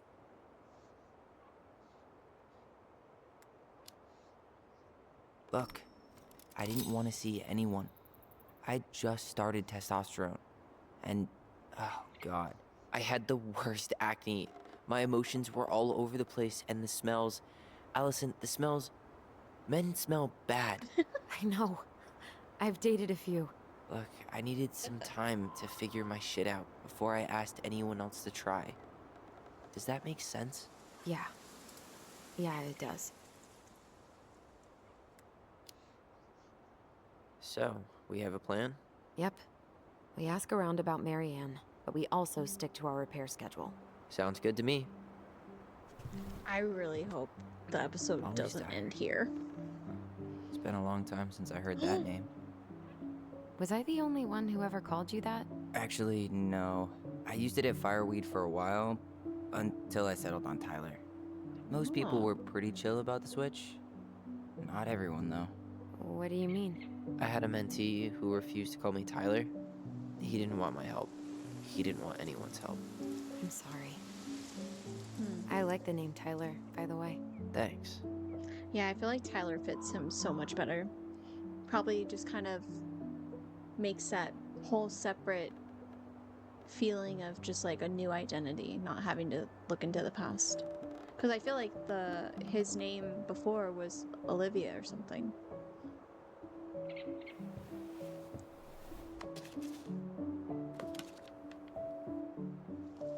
Oh, you already know I'm gonna read this. Mom and Allison argued again. At least I'm not the only one Mom is screaming at now. Mom almost seemed jealous we didn't tell her what we were planning to do in the forest. Allie thinks we should tell her about our voice. I think she knows already.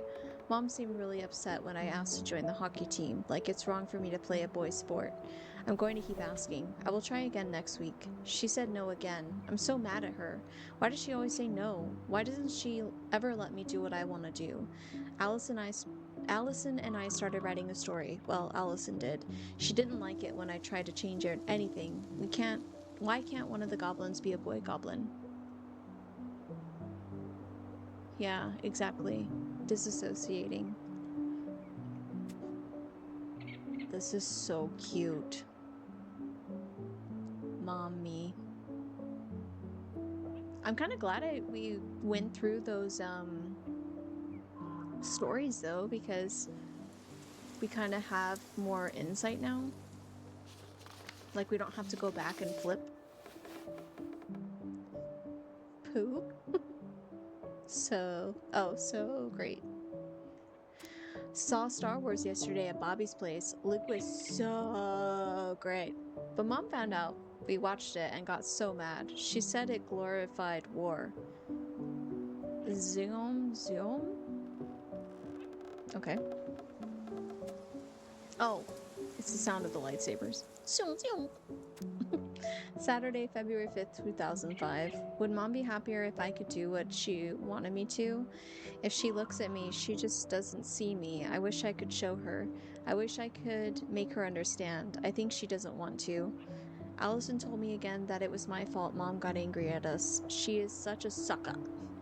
Mom's barely said anything to us in a few days. Allie said she saw her throwing away pages from the Book of Goblins. March 1st, 2005. Do this, do that. I am sick of her voice. And I am sick of that dumb name too. I'm Ollie the Goblin. Okay. Oh, no other pages? Really? That's sad. Okay.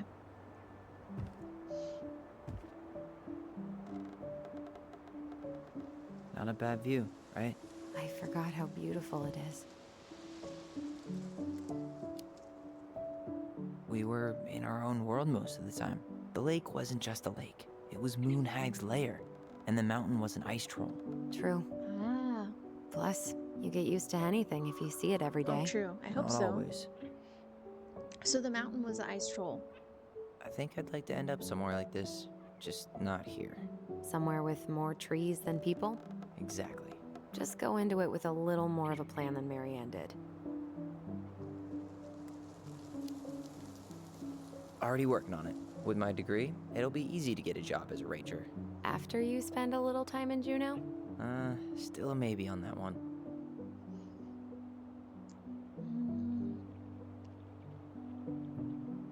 Nice ring. Gift from your boyfriend? Come on. I told you I'm not with anyone right now. Don't rub it in. Why does it look familiar? It was a gift from Eddie. He had them both made at the same time. Both? Oh, wait. Yeah. This ring is supposed to be linked to the one Eddie had made for you. You know, twins rings. Something like that. Oh, that's a little weird, but also kind of cool. I've still got it. Right here in my pocket. Nice try, but not today. Maybe another time, though. All right. I think that's enough time enjoying the view. I wasn't gonna say anything, but... Yeah, I know. I was the one all eager to go, and then I started waxing poetic about the landscape. Go ahead. I'll catch up. Need to respond to a message. My sister, the social butterfly. I think Eddie's the cop that adopted her after the mom died. Seems we got a trespasser. What the Is it fuck? the old man? You got 5 seconds to talk me into defending my property. Old bear? Your property? 5, 4. I'm Don't know any Tylers. 3, 2. Sam! Ellie? What are you doing out here, girl? This is our house. Was I talking to you? Sam, put the gun down. This is Tyler. My brother. Your brother? Oh, shit. Huh. I guess I heard about all that, but I never... Damn, you look like a real man. So do you, Sam. You know what I mean. I just didn't know they could make a woman look so much like a man. Okay. I guess I'm just me. You know, I'm just trying to be me. It's just who I am. Well, I've seen a couple of lady transvestites on the TV before, but, I've never seen a dude. Sam, that's not how you say that. Say what? Transvestites? Yes. It's transgender. Transgender men. I'm sorry. It's hard to keep track out here in Delos Crossing. Oh, The world's just moving on without us. he has a fisherman's It's hat fine. on. Let's just change the subject. Works for me. Tyler. Thanks, Sam.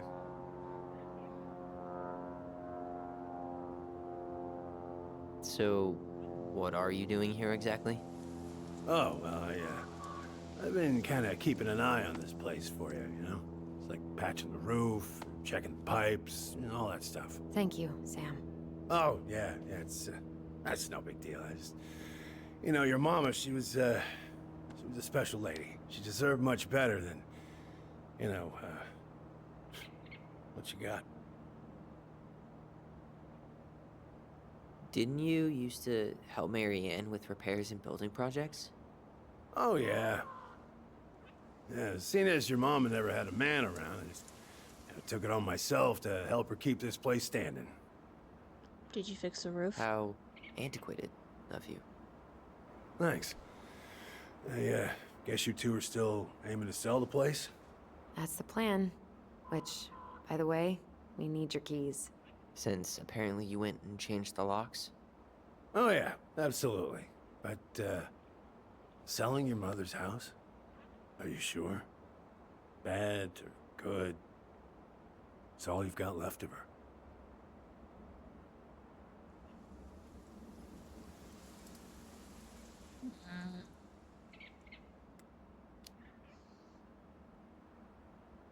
Not all. I'm sure the gun she tried to kill us with is still somewhere in there. Tyler! What? Wrong choice. What Tyler means is, a fresh start is what we both need. Of course. This place has got to be full of all kinds of bad memories. But maybe some good ones, too?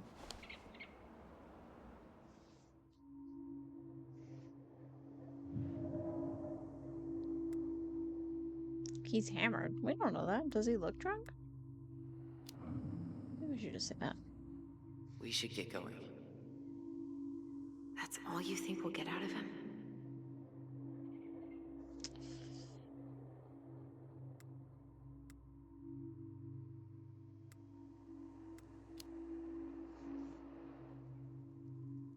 He's too wasted to be of any more help.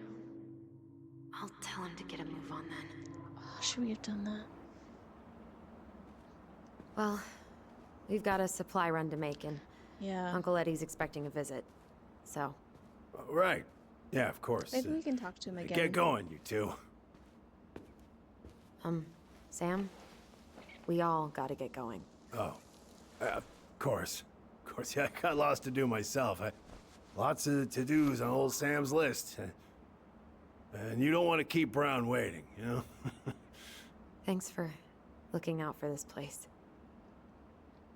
Happy to do it. I... don't hesitate to reach out if you need anything. Anything at all.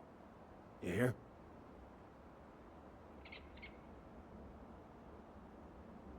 Sam? Huh? I think he's the bear. Sam? Huh? The keys? Oh, yeah. Of course. Of course. Yeah, they're yours. This place, it meant a lot to your mother. It almost felt like it was a part of her, and it's like some part He's of her is stumbling a alive lot, here though. still. Hopefully the house doesn't turn out to be a murderous psycho that tries to kill us in our sleep, huh? Yeah. Well, take care of yourself, both of you.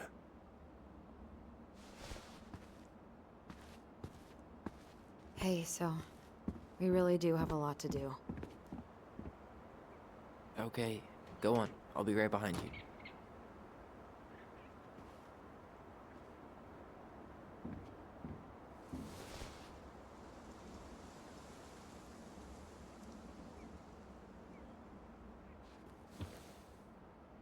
Yeah. It can be hard to tell.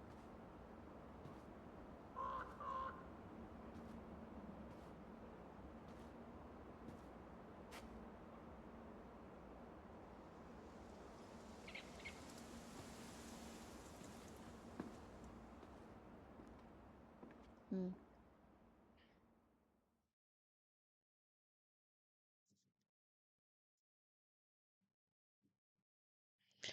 But it seems like we still have that like open line so we can still reach out to him and ask him questions if we have any. Hopefully. Well, yeah. She was saying that him and Tyler are gonna hit it off.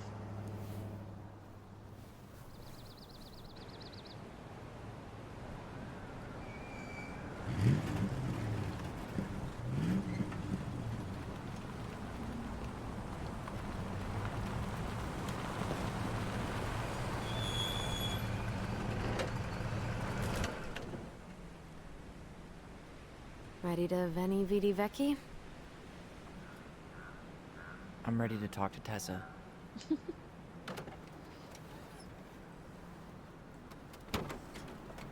Just try to keep in mind that your memory of her is 10 years out of date. Yeah, well, it wouldn't be if she reached out to me while I was in Fireweed, which she didn't. Yeah, but you didn't even respond to your So sister. I'm guessing this so- is Michael? Oh, we're playing as Allie.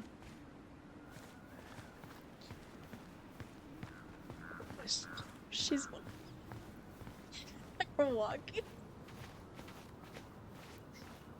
Hey, you. Hey, isn't it your day off? Yep, we're here as patrons. Tyler, meet Michael. This is the annoying coworker I was telling you about. I was there for your introduction to marshmallow vodka and wine coolers, and I've only worked my way up to annoying coworker. Rude. Don't worry, she told me exactly how miserable she'd be in this town without you. It's so good to finally meet you. The Tyler talk goes on 24/7, so I feel like I already know you. So, you here to grab some stuff for the homestead, or? Yeah, we decided it'd be easiest if we just stayed out there. We'll get it cleaned up faster if we literally cannot escape it. Hey, I'm all for efficiency. Cannot wait for us to get out of here. What's that?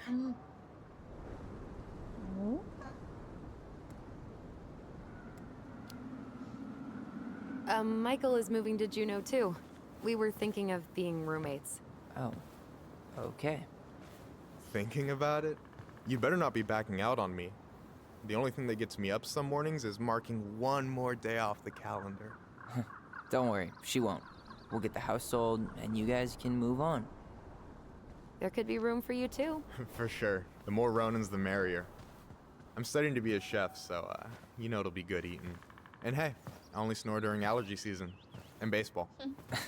How can I say no to that? You okay? Dead on my feet, girl. Got up at 4 to fish before work. It's been a day. Oh, you like to fish? Yeah, there's this spot called Buzzard Hole I go to at least twice a week. It's like an hour drive, but it's so chill, especially first thing in the morning. Shut up. I used to go there all the time. For real? Yeah. Hey, well, if you want to go sometime, holler at me. I don't mind sharing. Cool. Most guys I know get all Smeagol about their fishing spots. Oh, look at you two. Bonding over the most slow and boring way to kill an animal. She's just jealous because she couldn't catch a fish, even if she filled the lake with cyanide I'm first. not... Ugh, never mind. Tyler, we better get started with our shopping. Yeah, I'll be around if you need anything. 2 against 1 right there. They would just be antagonizing her. Tessa tried to spirit that sign away a couple years ago, but Tom put it back. He loves that cheesy slogan. Veni Vidi. Oh, I just got it. That's why she That's said that. Kind of funny, actually. It's been up here for ages. Excuse me for not being hip to Julius Caesar at 11. Also, I was probably too busy dodging your snowballs to notice. Don't tempt me. Aww, I love their relationship. Oh, memory. Where?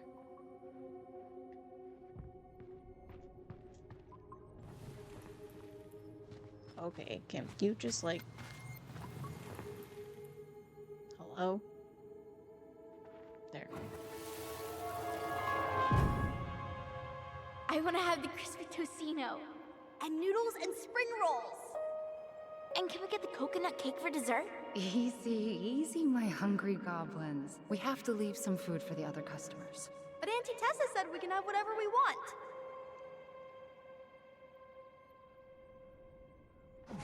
So Tessa is their aunt. Man, I miss Tessa's cooking. She still make those, what are they called? Fried banana rolls? Tehran? Right. No, I'm pretty sure she made them special for us. I thought something glowed. Wait, what's so special? Tessa's Cafe.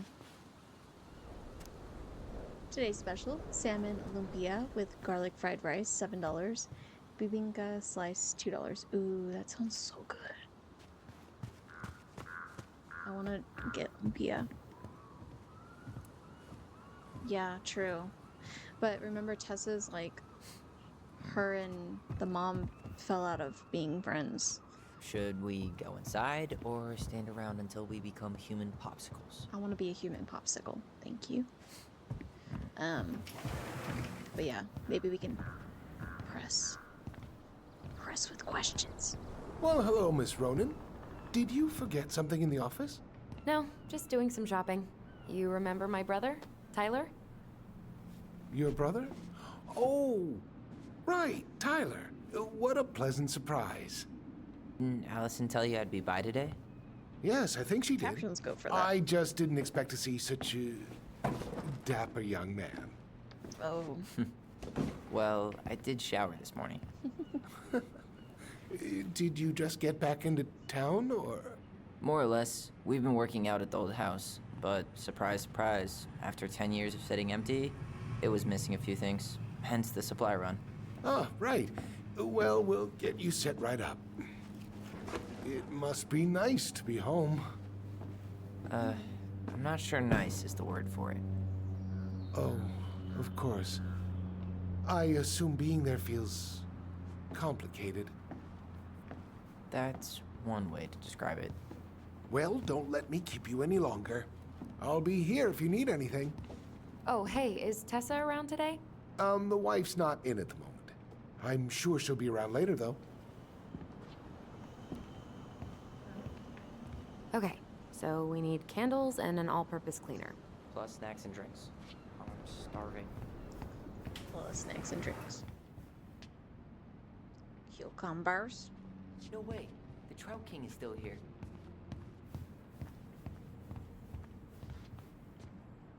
Michael, you want me to pick up some birch syrup for you? Is that some roundabout way of asking me to make you two my world famous pancakes? Ooh, busted. Rich syrup. Let's see. Fresh cut peonies, triple layer chocolate chip cake, toasted marshmallow. Are you doing a dramatic reading of a fancy-ass cookbook? Nope, just browsing these fancy-ass candles.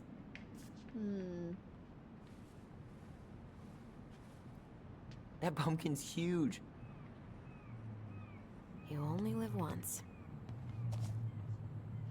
I'm gonna put it in my imaginary pocket. Hey, Tyler, candy or chips? You know I got a sweet tooth, sis. Ooh, sour Sugar candies. rush it is. No, I want to go to the store and go get candy. Ew, canned ham? How do people eat this? It's spam. Snob much? Snob much? It's not that bad. Weren't you the picky eater when we were kids? No. What do we still need to get? I haven't found the cleaning stuff yet. And I'm still debating whether to get the off-brand cola or something fancy. Like orange soda. Oh, Man, yes. I haven't shopped like this in ages. Take your time and enjoy it. Now I want to go to the store, go get some Fanta. Man, I wish we had a toaster. We could stock up on frozen waffles. Let's get him some Tyler, orange soda. you want water, soda, juice? Whatever you want. I'm not picky. Wish any of it sounded good. We said orange soda. I guess that's that one? That looks like juice. OJ sound good to you? Yup. Okay. We're balling on a budget over here. Wait, is this cleaning stuff? Water. Ooh, pizza. Any opinion on cleaning products? Only that using them is an unfortunate way to spend an afternoon.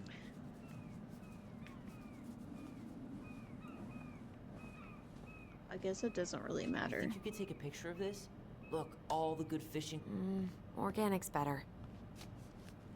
What? All the Okay, I think we're done here. Tom will ring us up at the counter. Wait, you said look at the fishing spots. Inventory, huh?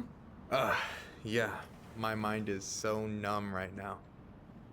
Anyway, how's the shopping spree going? Finding everything you need? Allison, I'm waiting. Let's pay for the groceries. This place is a mess. Just waiting on Tyler. Yeah, I'd be done already, but I'm letting Tyler browse and take it all in. Must be weird for him to be back here.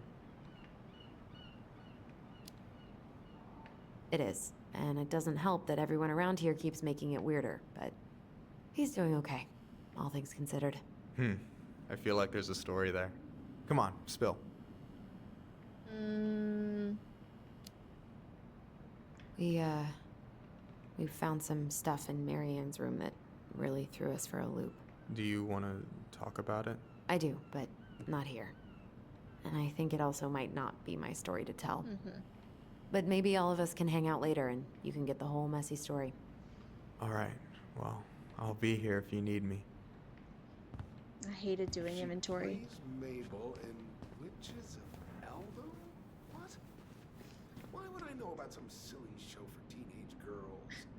What is that? Hey, Tyler, remember the Trout King? Yeah, I saw it. I thought Tom might have retired him by now. You kidding? He never misses a chance to tell customers he won a trout derby. It was a 12-pounder. Allison, I'm waiting. Let's pay for the groceries. Give me a second. I'm looking around. I'm snooping. Wow. California. Alright, we're going. I know. That would be such a cute little stuffed animal. Choking. Alright, we're gonna pay for our groceries. Wait, what's back there? Aren't you running for more gun control? My platform calls for sensible regulations, but folks around here need guns for safety. And as you know, we run extensive background checks before each and every sale. So, he was the one that was running, we like read about it on a bulletin board, gun control or something. Will that be all? Yes. Thank you, Tom. 4 quarters. Is it? Oh, hi, Tessa. We were just meaning to come talk to you. Hi, Tessa. Long time no see. My God, you look like a completely different person. It's me. Plus beard. Yes. And cool haircut. So we were out at the old house today. Heavens, why would you go there? Surprised it's even still standing. We found some stuff in Marianne's room that took us by surprise. Oh, really? We want to ask you some questions about her. You're the only person who might have known Marianne better than us. I don't know about that. It's been a decade, kids. I know, but I need to ask. What is it? Did she ever talk about me being a boy? No. It never came up. I found out much later, just like everybody else. Marianne was obviously concerned. She really didn't confide in you at all? Your mother was intensely private. She didn't need anyone else, and she made that clear. But this was about Tyler. She was always willing to ask for help when it came to us. Not at the end. Look, I have a lot on my plate today. I'm sorry. My advice to you would be to try to move on. It's not that easy. What happened that night? You can't understand something like that, but it was God's plan. She's like, has That's all we shifty can eyes. know. I need to go now. Best of luck to you, truly. She did look like she was in a rush when she came in. What the hell was that? But I told you she wouldn't talk. she was on the phone It's like she's earlier got with someone. CIA training. Something's weird here. It's weird, right? Yeah, I feel it too. It's like something's on the tip of my tongue. Let's use our vision.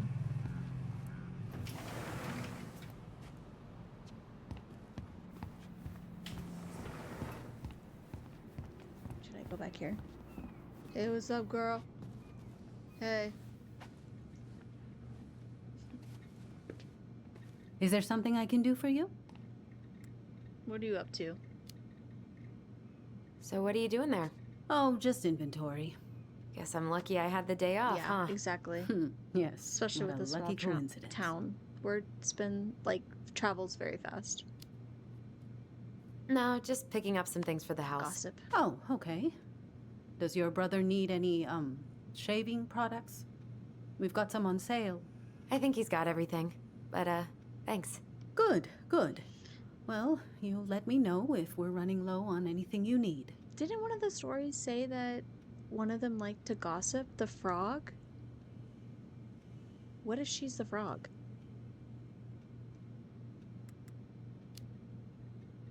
No, never mind. I'm like being accusatory of her. Off for family. Off buzzard hole. Why does a 9 look like a G? Yeah, maybe that's why. The plot thickens. Can I help you, Allison? I work Oh, here. no thanks. I'm good. I'm just looking for There's- something that I forgot. There's another What's one. this doing here? I need to go into the basement and look for that other one because there was another collectible. Tessa keeps track of everything in these notebooks. Like what? Can I take it? Any loans she's given out, stuff she lets regulars take for free, even her tithes. And then what? She starts passing out horse heads if people don't pay her back. I think she just likes having a record. She's gonna hand it off to St. Paul like a resume. Okay, I guess we can't take it. Maybe we sneak in here.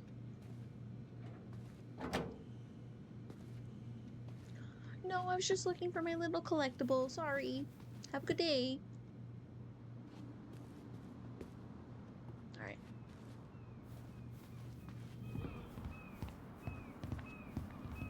It's gotta be like a memory or something. Ooh. Ooh.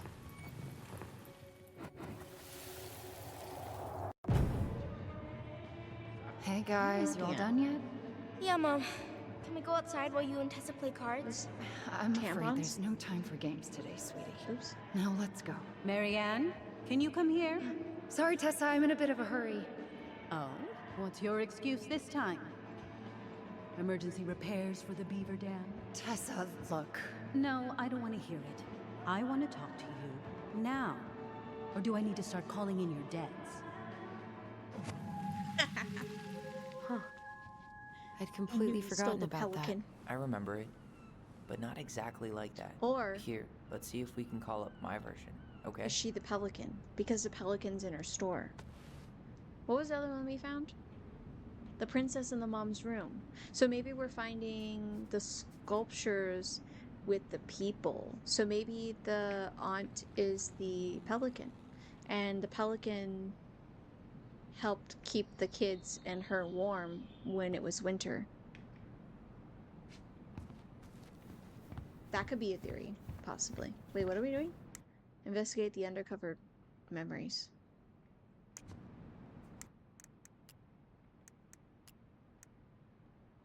The wise princess is a runaway from a far-off Hmm. land. She won't tell anyone what she's running from, because just thinking about it makes her cry. She's friends with all the animals in the forest, and has a kind and generous soul. The pious pelican is the princess's generous friend. She has a magical beak that is always full of food and never empties. Hmm. Oh. Do I need to switch control to Tyler or something? Tyler, where are you? Hello? Oh, okay. You stepped way too far.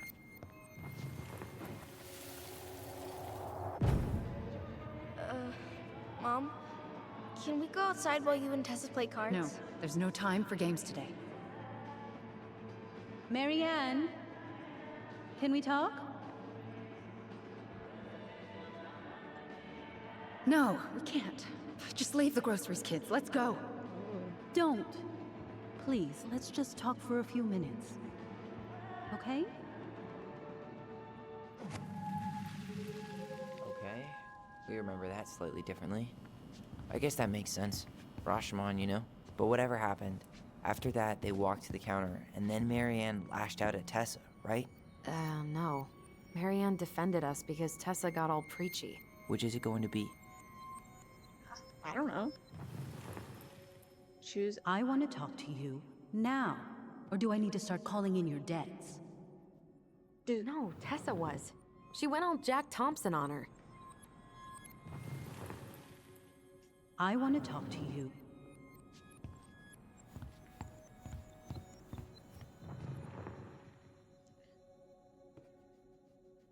I want to talk to you now. Which is it going to be? I don't know. Please, let's just talk for a few minutes. Okay? You hearing this? Marianne was looking for a fight. Alright, fine. Please, let's just talk for a few minutes. Okay? Please, Marianne, I'm just trying. Stay away from my children. They don't need your guidance. I'm just trying to help. I don't need help. Not from you, not from anyone else in this fucking town. I'm done with all of you. You're done with the food I give you? The fuel? Oh yeah, that makes sense. Maybe you are, but the kids Are my children, Tessa. Mine. Not yours. Please, let's not do this here. Let's go into my office. That's why her Fine. boot was full of food. Okay. Because she ran the grocery store. You two, wait here. What is wrong with you?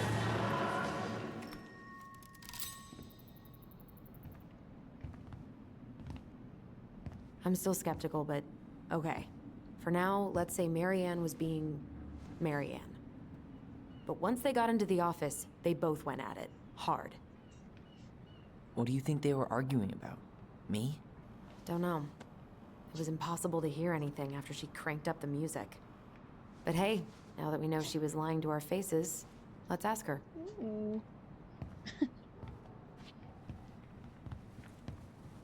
Let's go. I knew you were lying. You stole the statue. Is there something I can do for you? Earlier you said Marianne kept everything to herself. But you two had a big fight a few months before her death, didn't you? We argued all the time. You'll have to be more specific. This wasn't about who cheated at Canasta. This was intense. You locked yourselves in the office so we couldn't hear. I'm sorry. It was a long time ago. I don't know, what would he No, say? I was in the middle of something. Okay. We'll leave you to it. Damn it. I think she knows more than she's letting on. Duh. But there's no way to nail her down when we don't even know what we mean. If we could pinpoint what it was about, she'd be out of excuses. Sure, but how do we do that? The music was too loud to make out what they were saying. Marianne and Tessa were obsessed with that song. It was on all the time. What are you thinking? We've been getting these visions whenever we see or hear something really emotional. Maybe listening to it will trigger something. You may be onto something here, Ronan. We can't go back to her with anything half-assed. We should go talk to Tom. Make sure we build as strong of a case as possible. Okay. Let's see if we can figure out what song it was. I really hope it's something that we can mute because I got copyrighted with the intro yesterday. We should go talk to Tom, right? See if he remembers the song. Please don't play it. Where's Tom?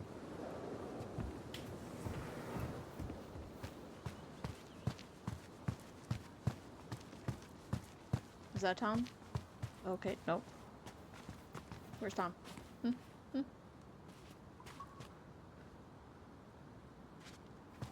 I need to get into our car?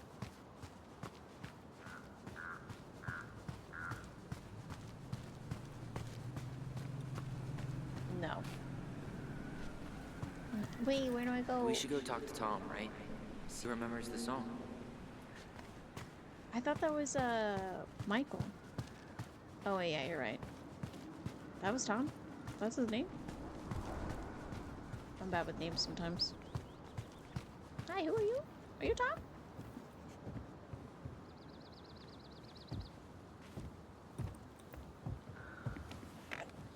You're right. Thank you. Hello there? Are you here for me or my no, it's Michael. cigarettes? Hey, you're more than just a pack of cigarettes to me. I saw Tom on there.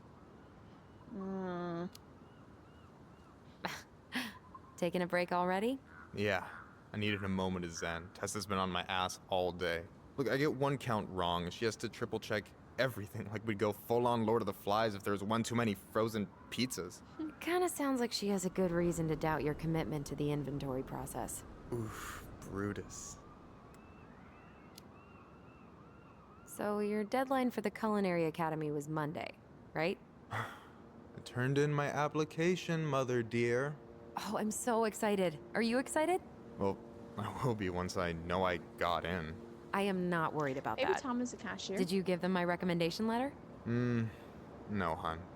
While that paragraph about my salmon puff recipe was truly moving, it doesn't work like that. Psh, just tell them I discovered Bourdain. Then they'll take my opinion seriously. You working tonight? No, thank God. I've been pulling doubles all week. I'm working at the diner all day tomorrow, though. You want me to bring you anything? I'm trying to cut out carbs and grease for a while. Girl, you may as well just lay down in the dirt and let the bears take you, because that is no way to live. Later. Let's go check the cashier. It might be him. I heard him. And I saw his name on there. Maybe. Oh yeah, it is him. Hi. Hey, Tom. There's something I can help you with? This might be a weird question, but do you remember the song that Tessa and Marianne used to love? They played it all the time. How could I forget? I think she's still got the CD back here. A little worse for the wear, of course. Hold on. Here it is. I was happy when it got put away, to be honest. A bit cheesy for my tastes.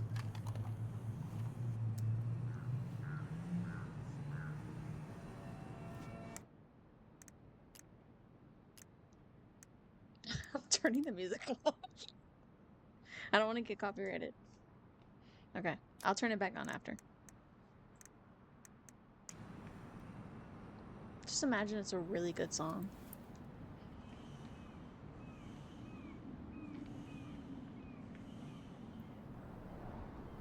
This is it, right? Mm-hmm. Think so. Please don't make me, like, make a hard decision right now, because I can't hear the song.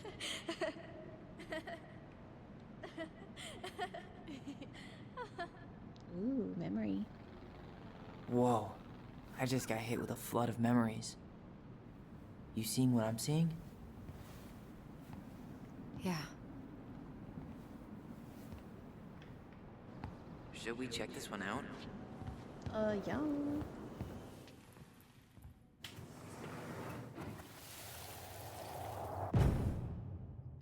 Mom, stop! That's so embarrassing! Oh, yeah?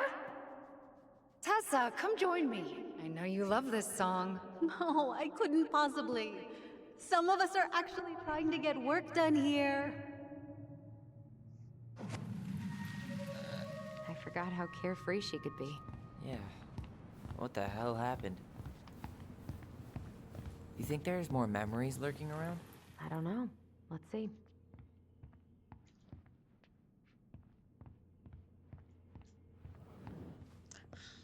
She just keeps walking.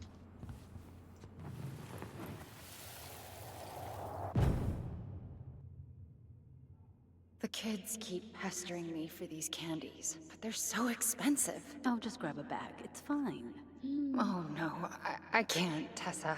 It's nothing. Okay. But But write it down in your little notebook. Okay, okay, whatever you want. There, happy? Yes. And I'll be by on Wednesday to help you close, like I promised. Tessa acted like she was Marianne's mom sometimes. I think you mean Tessa was self-righteous and treated Marianne like a charity case. She was trying to help. We should go find that notebook she was holding. Pretty sure I saw one marked 2004 in the office closet earlier. But she was being nice. We should see trying if to we help can out. find that notebook she was holding. Oh. Yeah. I think they're all piled up in Tessa's office somewhere. What do you think? Go find the notebook. There's something. Anything?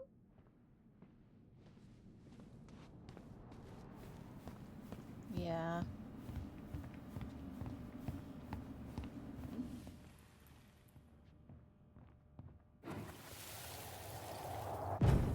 What are you doing here?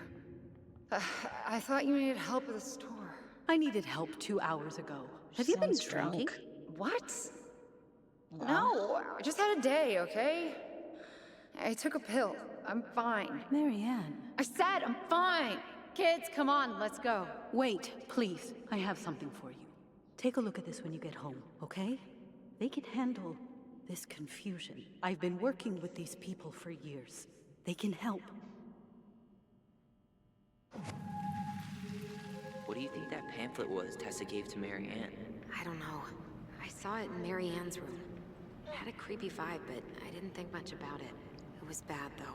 The Maybe conversion therapy bad. church one. I'm sorry. Whoa. If this is true, I want to know how Marianne felt about it. And we need to hit Tessa with some hard proof. I think so. That pamphlet that we found with, like, right by the book. Oh, wait. Oh, I'm gonna hit her with some hard proof. I'm gonna go on this computer. Tessa? Is it okay if I run a quick Google search? My phone's dead. Sure, but make it quick. I'm going to need the computer. Urgent, don't miss out on this opportunity. What if I told you the government owed you up to $10,000 cash to go to school? This is not a loan. You won't have to pay back. This is not a scam. Take this seriously. Click below to take a 2-minute questionnaire and claim your money. That's a scam. Virtue Seekers Youth Camp. That's it. Wait, what? Is that what she recommended for Tyler? I don't know what to say. I'm sorry, Tyler. Yeah. Let's see how Tessa explains this one away. Watch Dr. Whitmore's talk, Articulating God's Design for Sexuality. 10 powerful Christian quotes that will change your life. A Parent's Guide to Preventing Same-Sex Attraction. Virtue Seekers Youth Camp. Now in its 20th year. Admissions for 2015 open. Hello, thank you for shopping with us. Your order of garlic peeler kitchen tool has been shipped.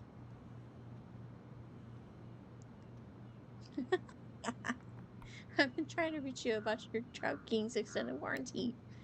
Hey Tessie, I just got back from my workation and found the girls in bed, sleeping like happy logs. Adrian said they were riding high when he picked them up from your place today, and apparently you got them both to eat kari. Please let me know what saint you prayed to pull that off, lol. All morning they've been going on and on about their camping trip with Auntie Tessa and all the s'mores they ate and bugs they caught. I can't remember the last time they were both this happy at the same time. Usually it's one happy, the other one crying. I know you're busy with the store and getting ready to be First Lady, so thanks for making time for them, and so sorry about the last-minute drop-off. You know how work has been. The girls say we love you, Auntie Tessa. P.S. You and Tom should come for dinner sometime. Adrian's been dying to show him the new media room, which will keep them busy while we drink wine in the kitchen. Your favorite little sister, Notorious N.I.C. Nicole. The elephant in the room. I know y'all don't want to have this conversation, but Lisa has flaked on rehearsals again. She hasn't shown up in weeks. I know we were all moved beyond words by her performance of Danny Boy at Carl's funeral, but what good is a beautiful voice if you can't show up on time every week like everybody else? I think we should start planning the winter gala without her. Thoughts? Barb. See you today, Robin Williams. Aw, Robin Williams. Okay. Hard evidence. Okay, turns out I wasn't Googling I was actually looking at your email. Is there something I can do for you? Hold on. You sure we've seen everything?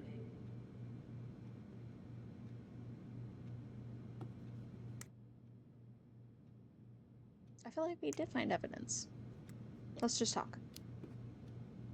I think we've got a good sense of the situation. It's time to confront her. All right. We're back, with details that should help your memory. Oh, really? Yes, really. Marianne was having one of her days. You were trying to talk, but she wasn't cooperating. The two of you started arguing, and you went in the office and cranked up that song you both loved. And when was that? Well, our memories don't exactly have timestamps. Oh no. Should I have looked in that book? April? April 2004. Isn't that when she stopped trying to pay off her debts? No, that doesn't sound right. Damn it. We were still on good terms then. So you did end up on bad terms at some point? When? I honestly can't pinpoint the exact moment, but she got harder and harder to be around. I'm sure we never fought about money, though. I could see that she was struggling. Yeah, we didn't think you guys were arguing about money.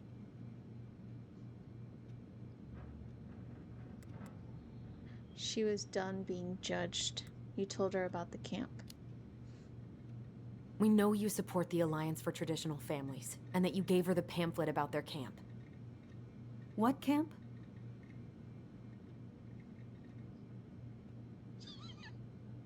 This one. Yeah, thank you. The Virtue Seekers Youth Camp. It was conversion therapy. You told her that Tyler should go there. I'm sorry. I'm really trying hard, but I just can't remember. Your mother was that acted bad? erratic for months. We fought many times. Was it ever about me? It was always about a lot of things. She was struggling with everything at the end. Did you try to convince Marianne to send Tyler to some kind of program? No. And I think you should go now. Tessa, I'm here to figure out if Marianne tried to kill me because of who I am. Do you get that? I do. Then why won't you help me? I truly don't understand what went on in her mind that day. And it will always be my deepest regret that I didn't see it coming. I hope you find your answers. I really do. I pray every night for you too. But I have a lot on my plate right now. So I need to ask you to leave. Sure, we'd hate to be a burden. Can we have our groceries? Michael already put them in your trunk. Okay, thanks. Bye, Tom. See you later. I feel like we goofed that one. What are you thinking? Just trying to wrap my brain around all that. She led us on a bit of a conversational snipe hunt, didn't she? Yeah, but it's kind of an answer, right? She didn't want to admit what they were fighting about, which makes me think it was me. You spooked her with that talk about the program. I think Marianne really was trying to figure out how to support me before whatever the hell happened that pushed her over the edge. You may be right. Yeah. She stood up for me, Allison. She was still crazy Marianne, but she saw me. I feel lighter. Like I've been carrying something around for the last 10 years, and now it's gone.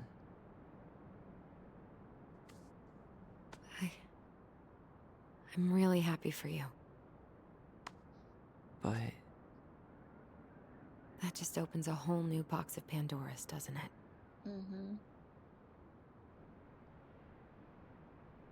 yeah, a whole damn shipping crate full.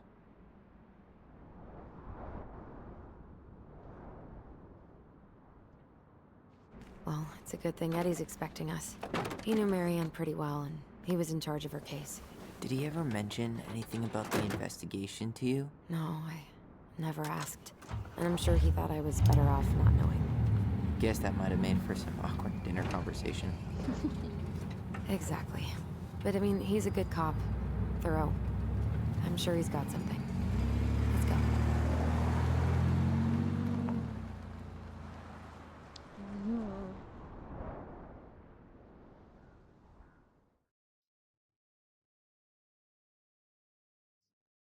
Well, at least we kind of know how things work now. We gotta be detectives. Find all the clues.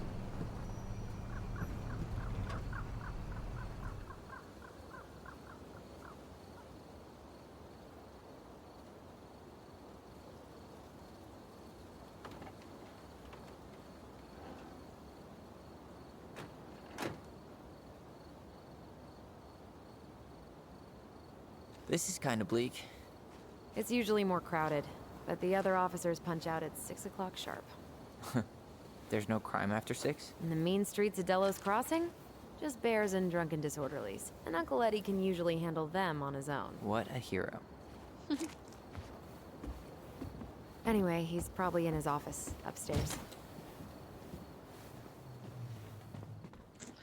Okay. Well, I think